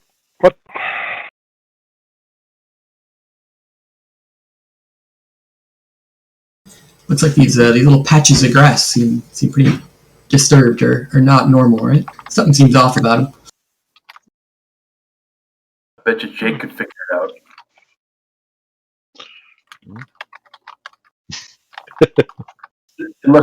Well, I'll kind of cautiously approach one of these clumps that Burt points out. And I've got two-handed bearded axe, so it's got a little length. So I'm going to kind of reach down and probe with it into that clump of grass. Unless I see something while I'm coming up to it.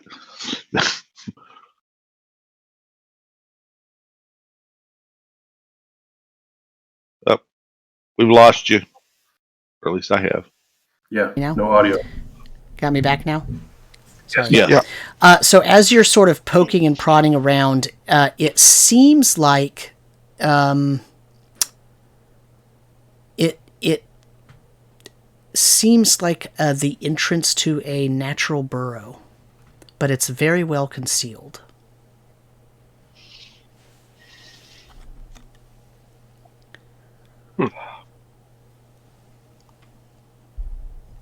Do we see like footprints going into it, or do we see slithers going into it? I mean, any indication what's living down there? You can roll me an intelligence check. How big is this burrow? The burrow is probably it's large. It's probably 1.5 feet wide. That would be an 11 non-prime. Yeah, all of you have sort of trampled around, so it's hard to tell what it is. Well, we're not going to fit down there. Well, Burt might. See, I might be able to, but if they don't have backup, it might not be worth going.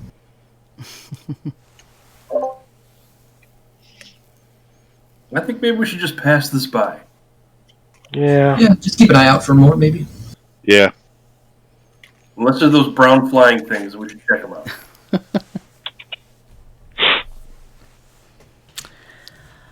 So you move on and you continue going through, and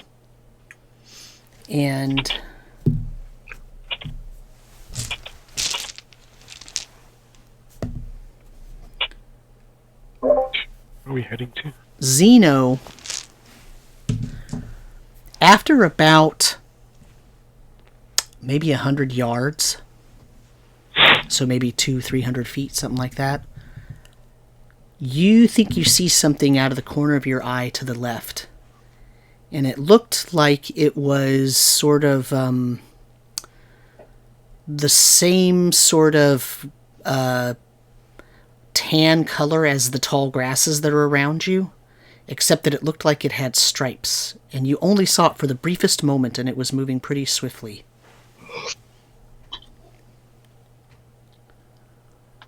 So I'm going to tell everybody else, there's something in the grass over there. I saw it slithering.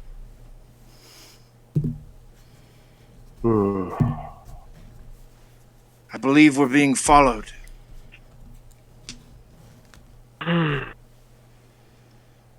Leanise will knock an arrow and be ready.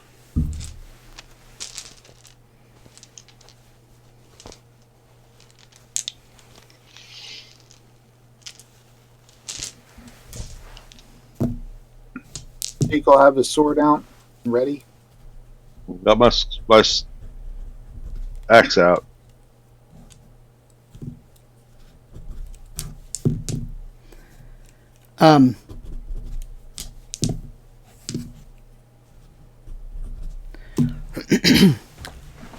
So are you stopping, or you're still traveling but with your weapons out? We're just traveling, I think.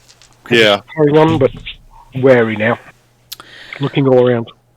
So Leanise will look in the opposite direction to where that thing was to see if there's something. They're trying to do an attack from both sides or multiple sides. After a few steps, you also see something moving. See the same sort of thing. It sounds like, or it looks like the sort of same tannish color, except it looks like it has stripes. Mm-hmm. This creature is not going to let us be. We need to stop and face it.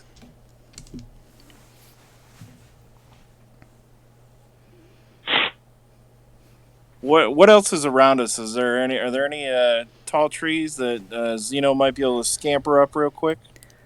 Tall grasses. Your estimate based on the map and what you know of the territory just from coming down hill You think you're probably very close to the road, actually.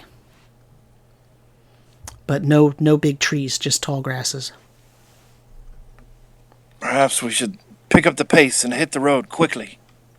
Yeah, Rekmit's going to head for the road. Yeah, that sounds like a good idea. Okay, let's Keep move. an eye out. Okay. We're gonna break into Yeah. a run, I think. On the alert. What's your marching order?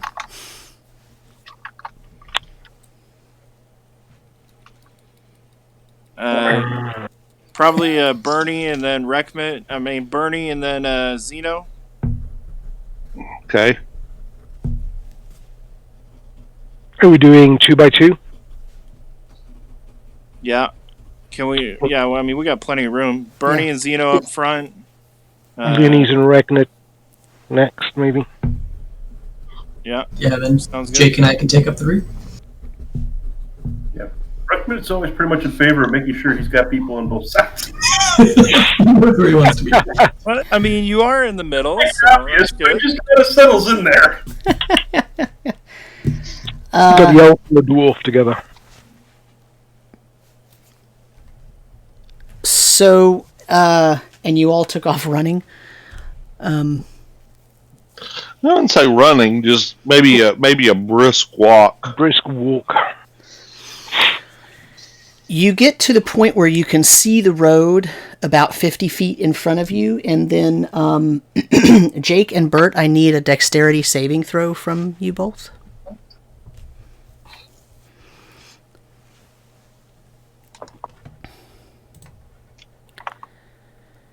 While you're doing that, I will pull up a picture of this thing.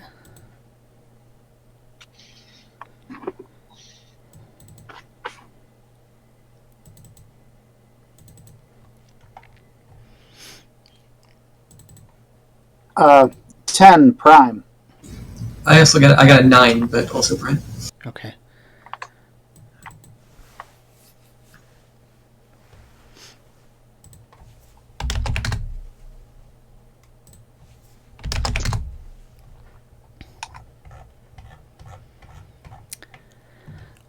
Okay, so let me snip this picture here.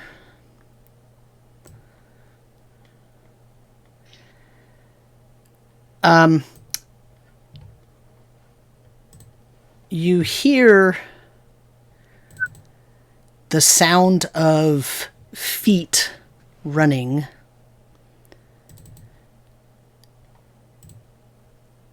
And let me...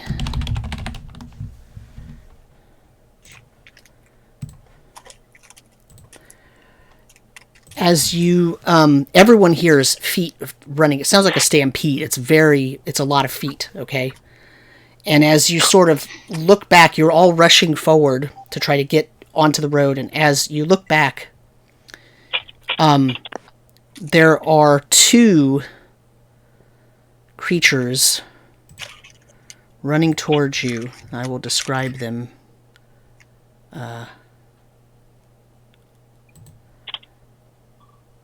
I just threw them in the Discord for you, and I will put them here on the screen for the audience as well. I dubbed them Thunder Chickens. As long as they taste good. So here is what it is. Now, I'm not sure you can tell, but this is a creature that is mammalian, so it's got fur. That's fur on it, not feathers. And it has 6 legs and a really sharp beak, like a predatory bird. And their feet have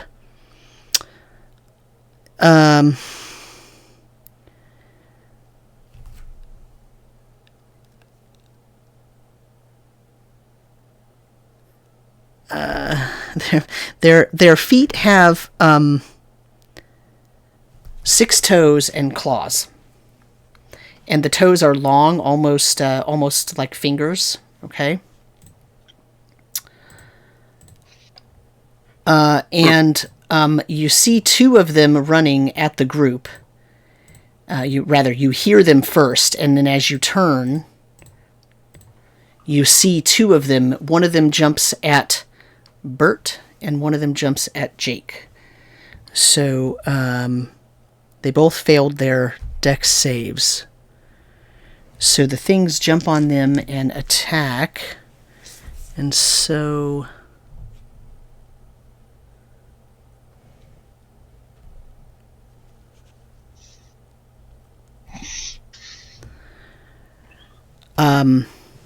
one of them tries to bite Jake, and that is a 11 versus AC. I think that misses. And then it tries to claw Jake with 4 of its legs. Ouch. Yeah. Miss. Ooh, that one's going to hit. That will also hit. That will miss. So it hits twice. It does only 2 damage to Jake, but you could see that it's trying to claw his midsection, his abdomen, to get his guts open. Also, it has landed on you, Jake, so you fall down. You're now on the ground with this thing on top of you. And the other one is going to try to do the same thing to Burt. That's another 11. I don't know if that hits Burt or not. Bert's got a 14 AC. Okay. The second roll hits. Third, no, and yes. So you also get hit twice. So you also take 2 damage, and you are on the ground with this thing on top of you. And it's rearing its head back as if it's going to try to take another bite, and then we roll initiative. So one person roll. Yeah. Or Jake. But Jake, indeed. Go for it, Jake. I believe.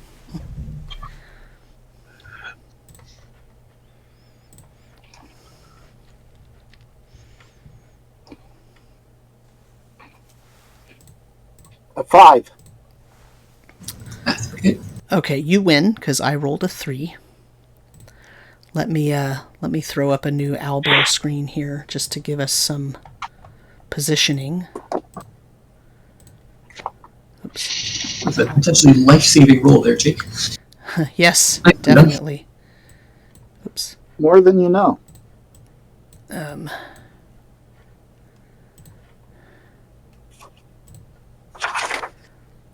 Okay, so here's a map for you. If you want to... I'm just going to throw a couple of tokens on here for these creatures. Let's use that one and that one. Which... oops. So I'm going to draw the road on here, which is about... I think I said it was roughly 50 feet away, I think. And so it's... So they were in the back, so this is probably where the road is, okay? Let's move that over there. And you can just throw some tokens on there. So you're actually on the other side of the road up here. Okay. So I'm guessing if it's in the middle, it'd be somewhere like here. So I'm just throwing some tokens here. So there's 2, 4, 5. Yeah, so nice. So if you click on one of those tokens, you can actually add a name to it. I believe you can do that yourselves. It should allow you to do that. Oh, I thought I had done this one. Yeah, new screen. It makes you do it again. Ah, good.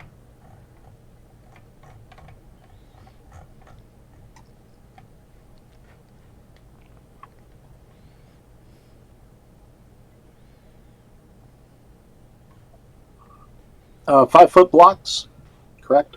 Yes, 5-foot squares. So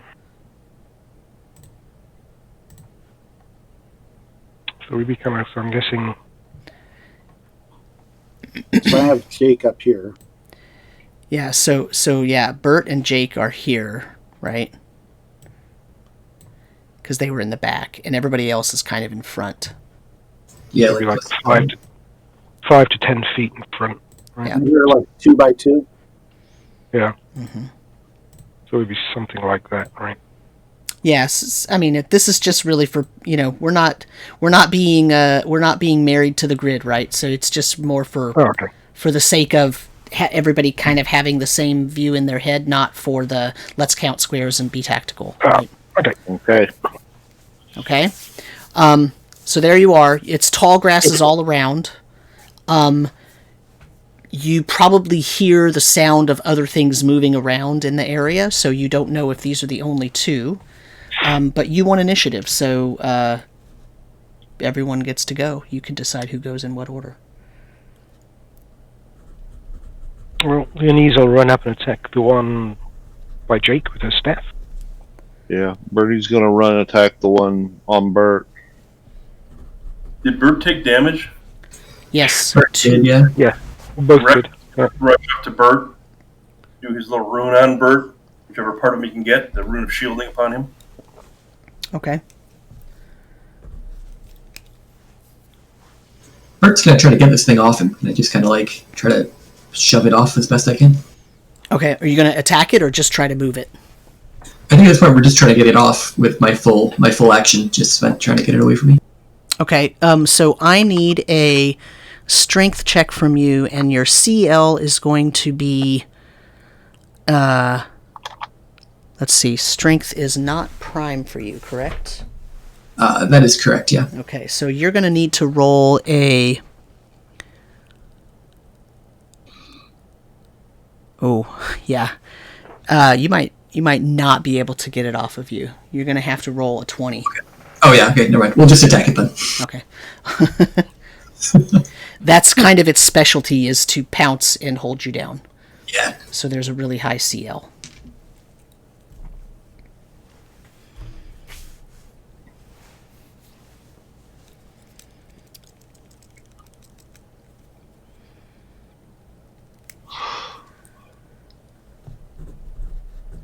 What's your attack roll? I got a 17. That hits. For 4 damage. Okay. All right. It kind of yelps a little bit, but does not move. It's still on top of you.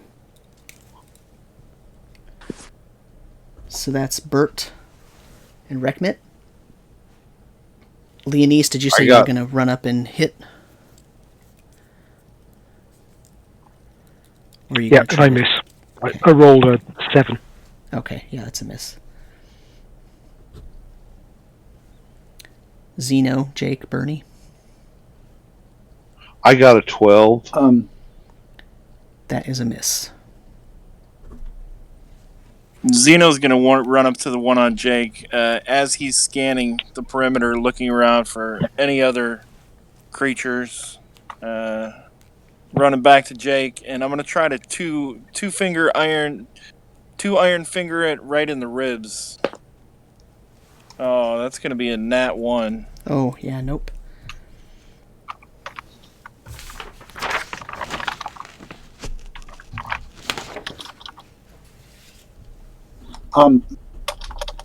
So I'm going to attempt to use the dodge maneuver. Okay. That gives me if you want to take it. However, it's just that I get to dodge 3 attack, get a +2. I'm thinking like I'd be on the ground and trying to get my shield underneath, like in front of my chest, and just trying to avoid this thing hitting me a certain way. Mm-hmm. You know what I'm saying? Yep.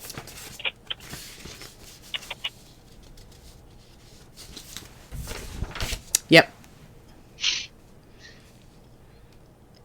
So it lets you... What's it let you do? Dodge 3 attacks? Yeah. Okay. That's all of you, right? All right. Yes. So the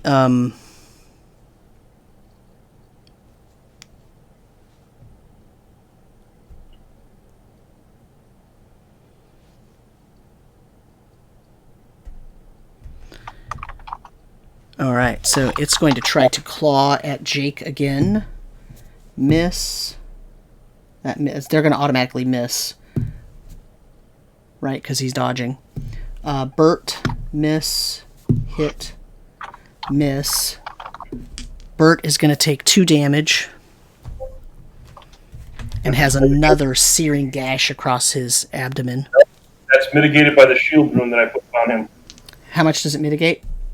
It will up to 11. Okay. Oh, wow, nice. Oh, wow. That's really good. Yeah, so none there. Okay. You Basically, do, just like yeah. runs into a shield magical thingy. You hear more of them starting to circle around. And then roll initiative again. I rolled a 4.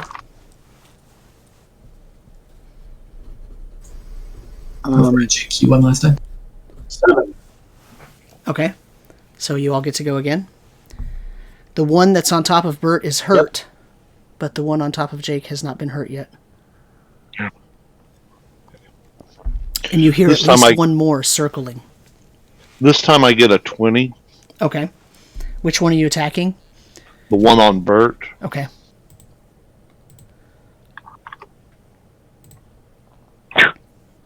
And I hit it for 13 points of damage. Whew. Okay. It's hit. You run over there and you knock into it and you down it in one hit. It's chopped in half. It bleeds all over Burt, laying on the ground, and the thing. There you go, little fella.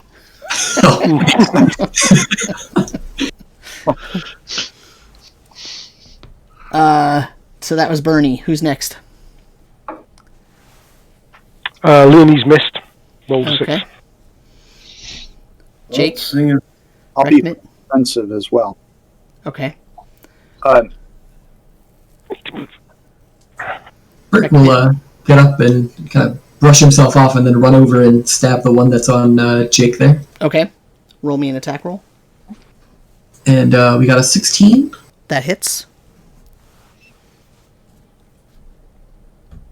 For 4 points of damage. Okay. Still up. Rekmit rushes over and takes a swing as well with his rapier and really split the air well. Okay. Zeno. I'm still trying to hit the one on Jake. This time I rolled an 11. That misses. The one on Jake, let me check something here.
Okay.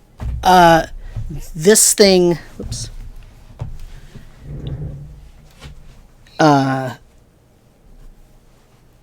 tries to attack with all of its claws and its bite. So 3 of them are going to automatically miss. The other one will hit you. You take 2 damage. And it puts its head back in it, and it makes a sound of almost like it's trying to signal to others. And you hear 2 more coming in from the sides distinctly now. And then we roll initiative one more time. I rolled a 3.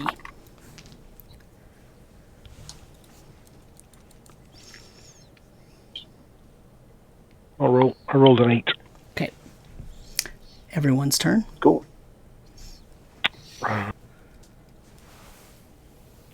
Can I see one of the ones that's coming towards us? Yep, you see... Here, let me throw them on the... You see them start to come in from the sides here. They're sort of standing and looking right here and right over here.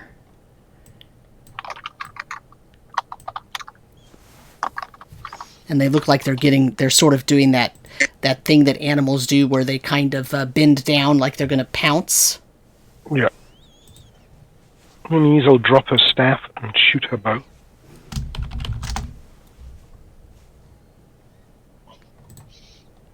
Ooh, that might hit 17, I believe. Crud. 17? Just a 10. Mm-hmm. Oh. 17 hits, 10 misses. 6,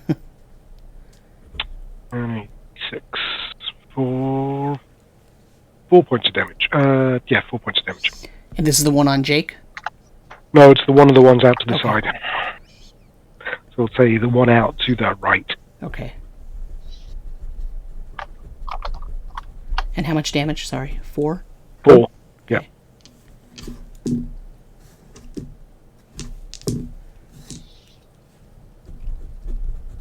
Okay.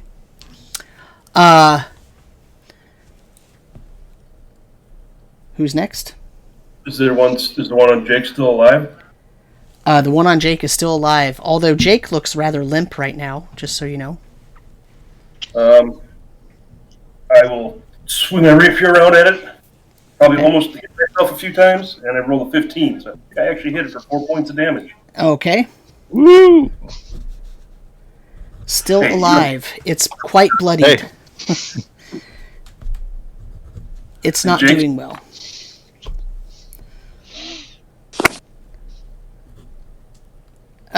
Who's next? I think Alex, you're up, right? Yeah, I'll go ahead and stab the one that's still on Jake. Okay.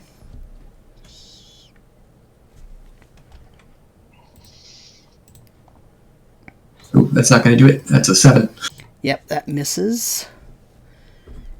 And so, Zeno. I'm the last one, huh? Yep. I was hoping we could get that one killed so I could administer some first aid to Jake, but I think we're going to have to kill it first. So Zeno's going to go up and try to jam his hand in its throat. That is going to be a 12 total. That misses. It moves out of the way at the last minute.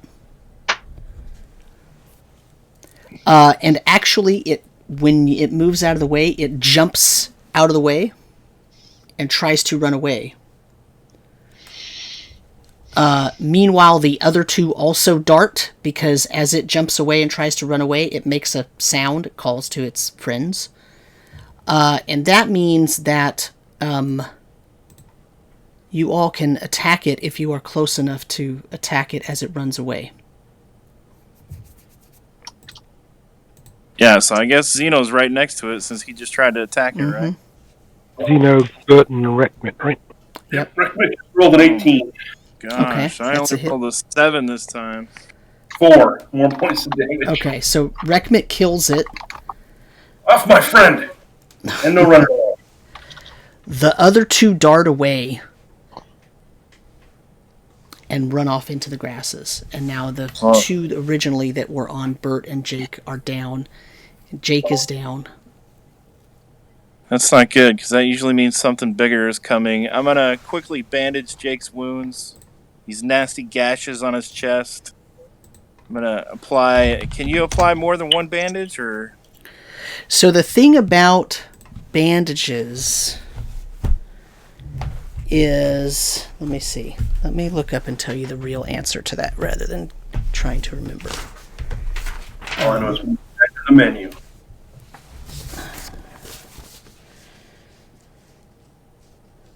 How much are you down, Jake? Oh, a couple of points.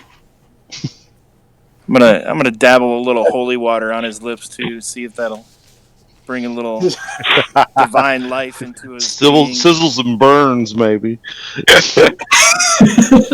Leanise will come up and see if mending works on his wounds. Not the holy water. Goes back down. So, Durendale doesn't take that kind of weakness lightly. so Zeno, as you're trying to bandage him up, you realize that he is grievously wounded, and he needs some rest and some actual care from someone who has some skills. I would like to attempt something then. Okay. I will put a rune of offering upon myself on my hand.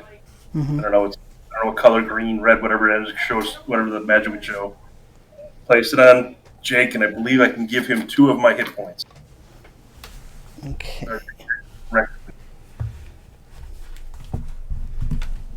Yeah, I'll use one of the bandages to try to stop the flow of blood to make sure he doesn't get worse. Okay. We must get him to the village quickly.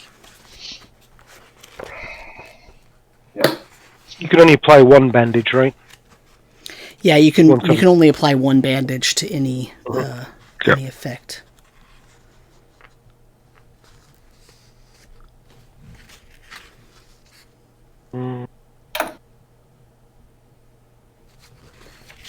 Which rune is Rekmit using? Offering. Okay. Allows whoever I inscribe with that rune to transfer 1 to 2 points of health of their to the recipient.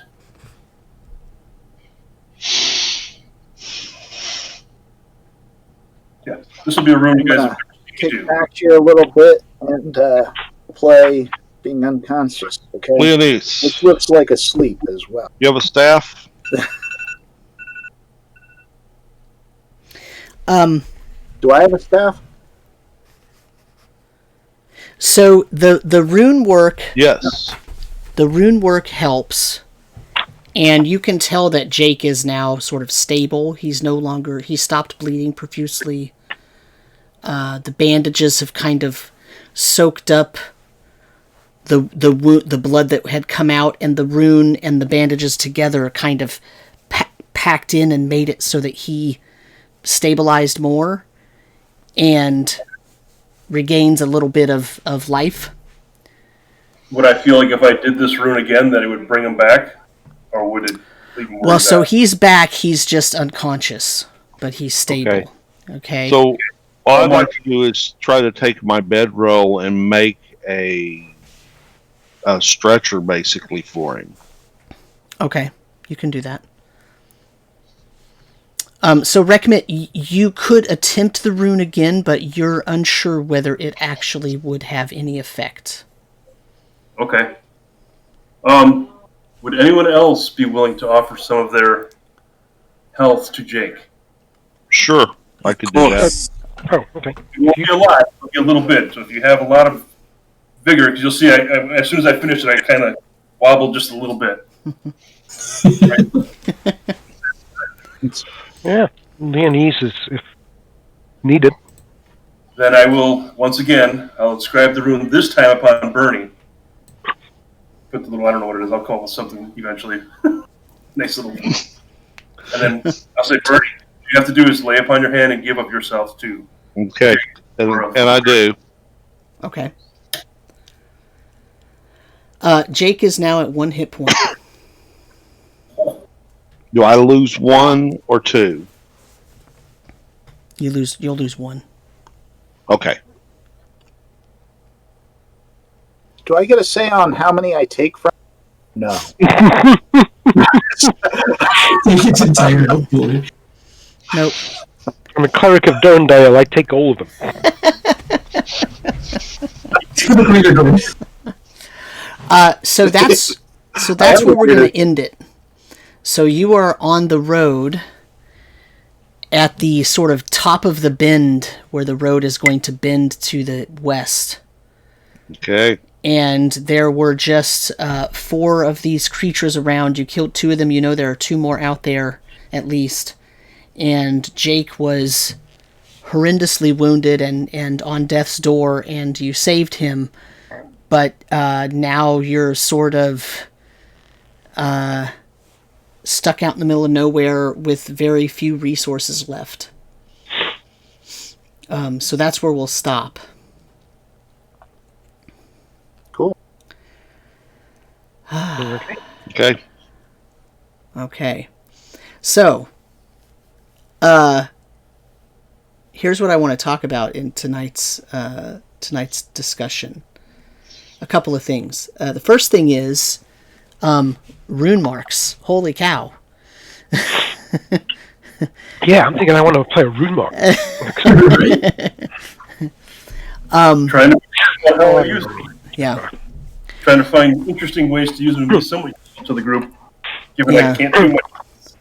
So And do there's you such do you want to talk a little bit about how the class works and how the power is sort of manifest, or how you gain more powers and whatnot? Because right now at first level, it feels really powerful, right?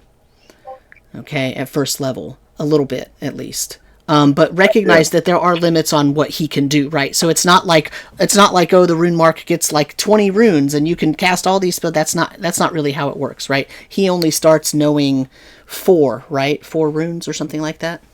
It starts as a base of 4, and then I believe it's based on your charisma modifier.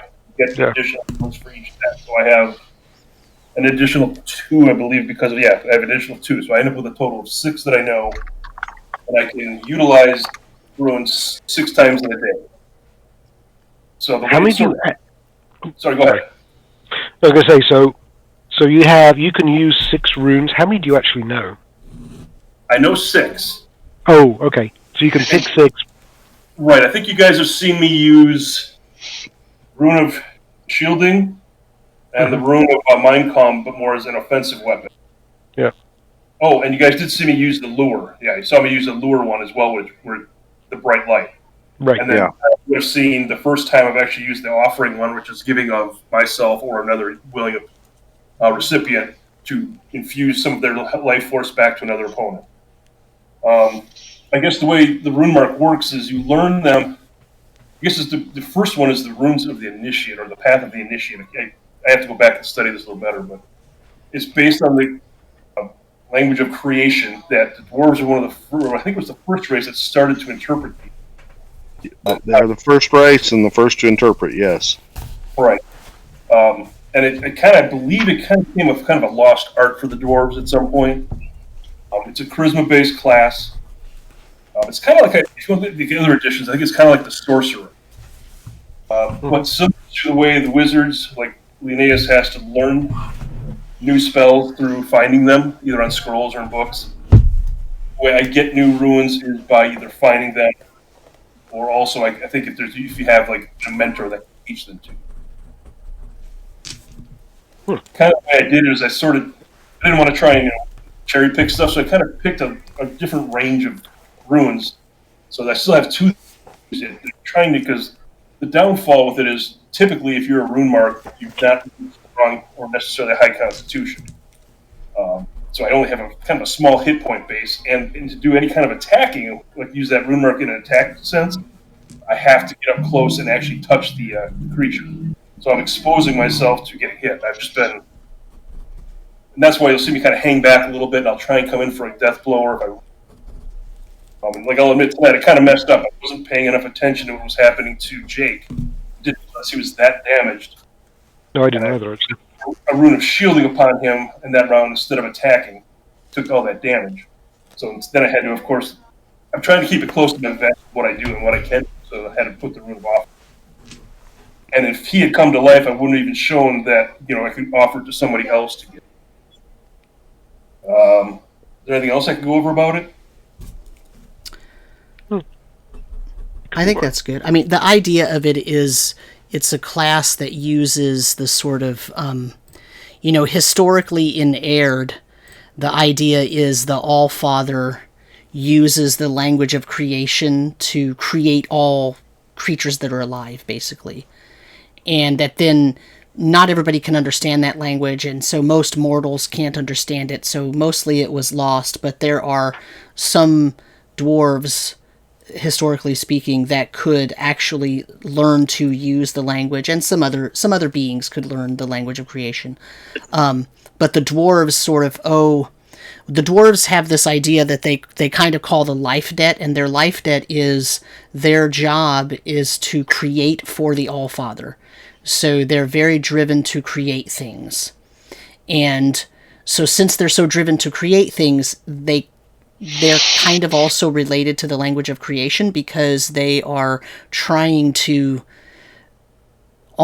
they know they can't match the All-Father's creation, right? They can't match his ability to create, but they can attempt to get as close as possible to perfection of creation. And so that's their life debt, is that they are working to create things. And so learning the runes and the language of creation is somewhat of a pinnacle of certain dwarven clans and whatnot, although for Rekmit's personal history, that's not what his clan is about, but he just happens to have this ability that he's now having to explore. So, but yeah, that's kind of the idea of it.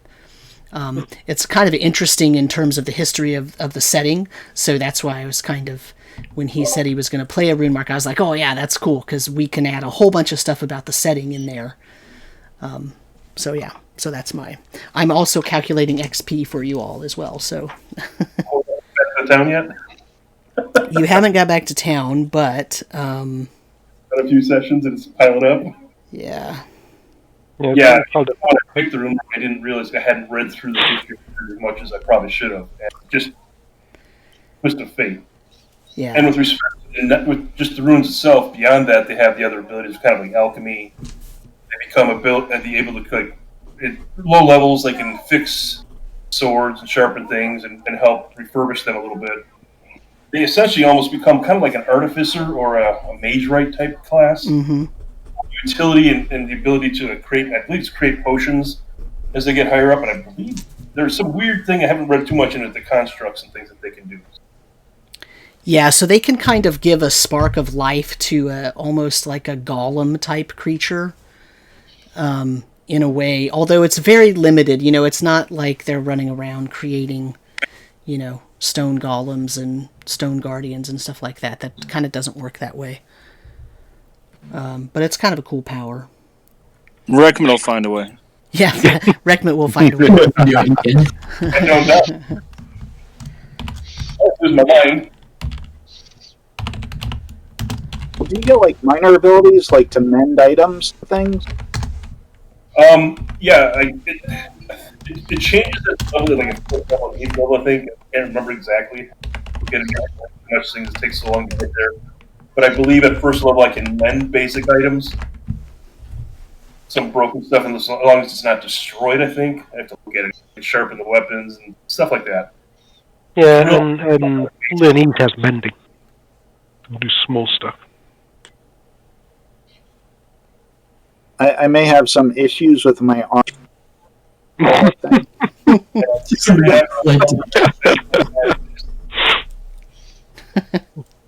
Few different pieces of mail. I think, and I haven't talked with Samuel about it yet, but I think it's like the wastage rules or some stuff I can mitigate, but some stuff I can't. It's like just like a basic blacksmith. Right. Duct tape is all you need. Yeah. At least I had armor. Burt, what do you have? Padded or?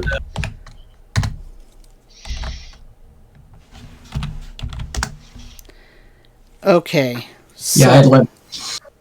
Oh, sorry. Go ahead. Cool. Yeah, what did Burt have on? I had leather armor and a buckler, which is probably pretty dented and scratched up now.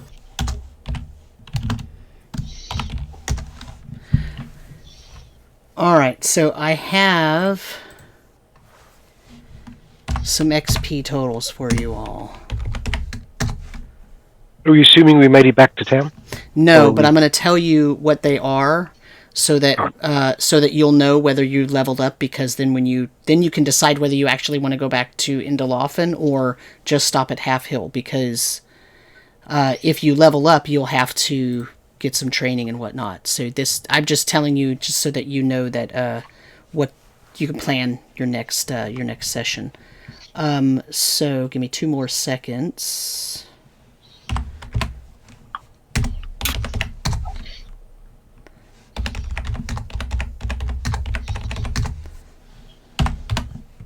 What could slow Burt down is not being here. Exactly. Right, about what everyone else is now.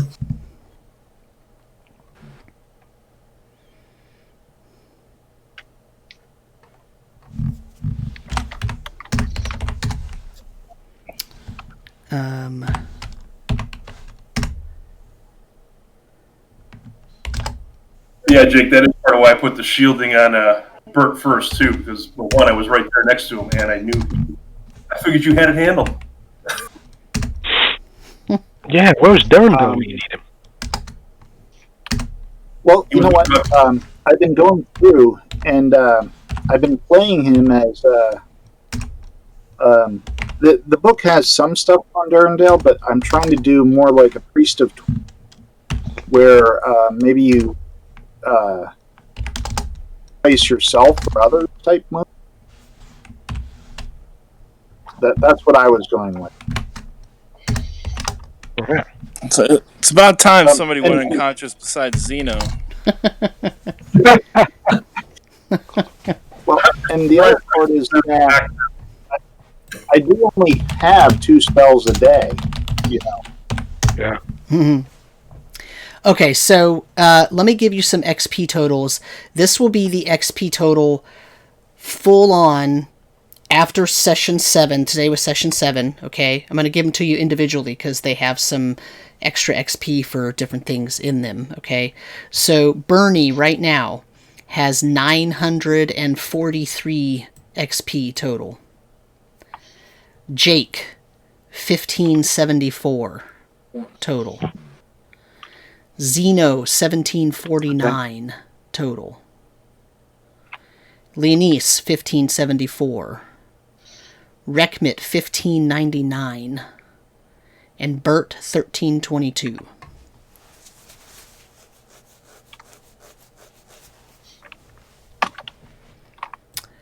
That is including all creatures and gold piece takes for sessions 1 through 7, whichever sessions each individual PC was in. Also includes 50 XP for doing session recaps. Okay, so whoever did the recap got 50 for that session. It also includes individual XP rewards for role-playing that I have taken note of and written down. So that's why those numbers are kind of a little bit different for each person.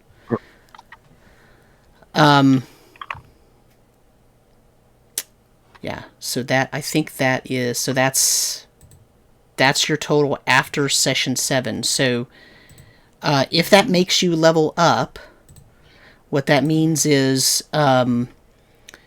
you might want to think about trying to convince the group to go back to Undescribed.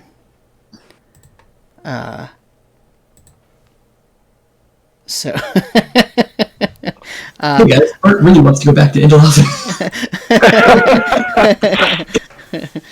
Because you're not going to level up until you can sort of gather yourself and get some training and find somebody to help you develop your skills and whatnot. So, and we had talked about, and this was part of the discussion a couple of episodes ago, we had talked about the fact that the maybe easiest way to do it is when a PC levels up, that PC has to take like a week to go do training. They have to find a mentor and then go do training of some sort. That's the amount of time differs, right, depending on level and class.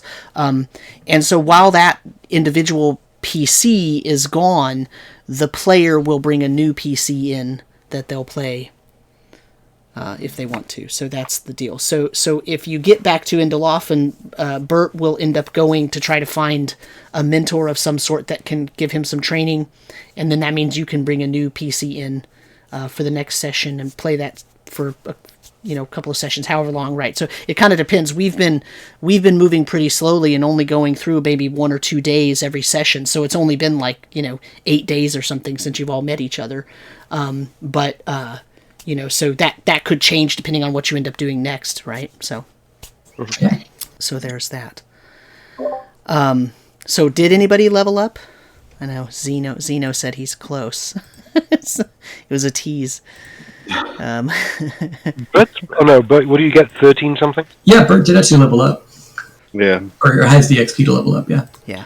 Well, I mean, I think we've got to go to Halfhill first. Because I think Jake has got to be... We got to get Jake in a bed so he can sleep and rest. Well, and I'd like to get... I mean, I guess maybe in a day or two he'd have spells back and he could heal himself. So maybe we let Burt go back to Undulafn and rest of us wait with Jake and then go deal with the dog. Uh-oh. Oh, lost you. Froze. Head out a bit at the end there. Yeah, froze up. You froze up there. So the idea was let Burt go back to Undulafn to try to find some training.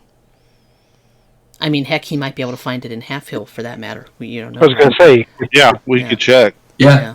And then because I had said, well, you need to get back to Undulafn but really you only need to get back to civilization, right? So if you get to Halfhill, everybody will get their XP, right? And so that's where, so Burt might be able to find somebody there. In fact, it might be more likely because Halfhill is a mostly halfling town, so perhaps he can find somebody that he gets along with. But yeah, so that's the deal. If you're close, like if you're within 50 XP of leveling, you should think about having your person go find a mentor. So, Matt said that it was his level up was like 1 or 2 XP away or something like that. So that means he could go get the training. Like 1 or 2 XP, I don't give a crap about that. Like that's not the idea. Is that the PC has done enough things and done enough to really get that way. So 1,000 out is kind of good, okay? Yeah, right, yeah. 1,000 out's a little bit far. Because stretching it a little, okay, fair enough. You need to be within like 50 or 100, right? Like, and depending on the situation, right? 1,000. That's a little rough, Chris. I've only got 2,100 to get to my next level. Like, can I just go find a mentor now? Yeah. I'll just go carousing for a while. I'll go.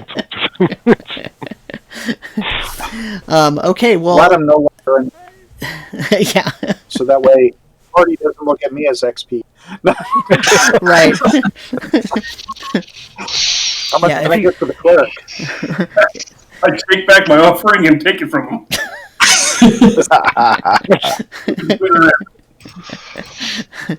Okay, so I think that'll be where we end. Thanks everyone for listening / watching. Thanks to my players for hanging out and playing and putting up with my Castle Keeper crap.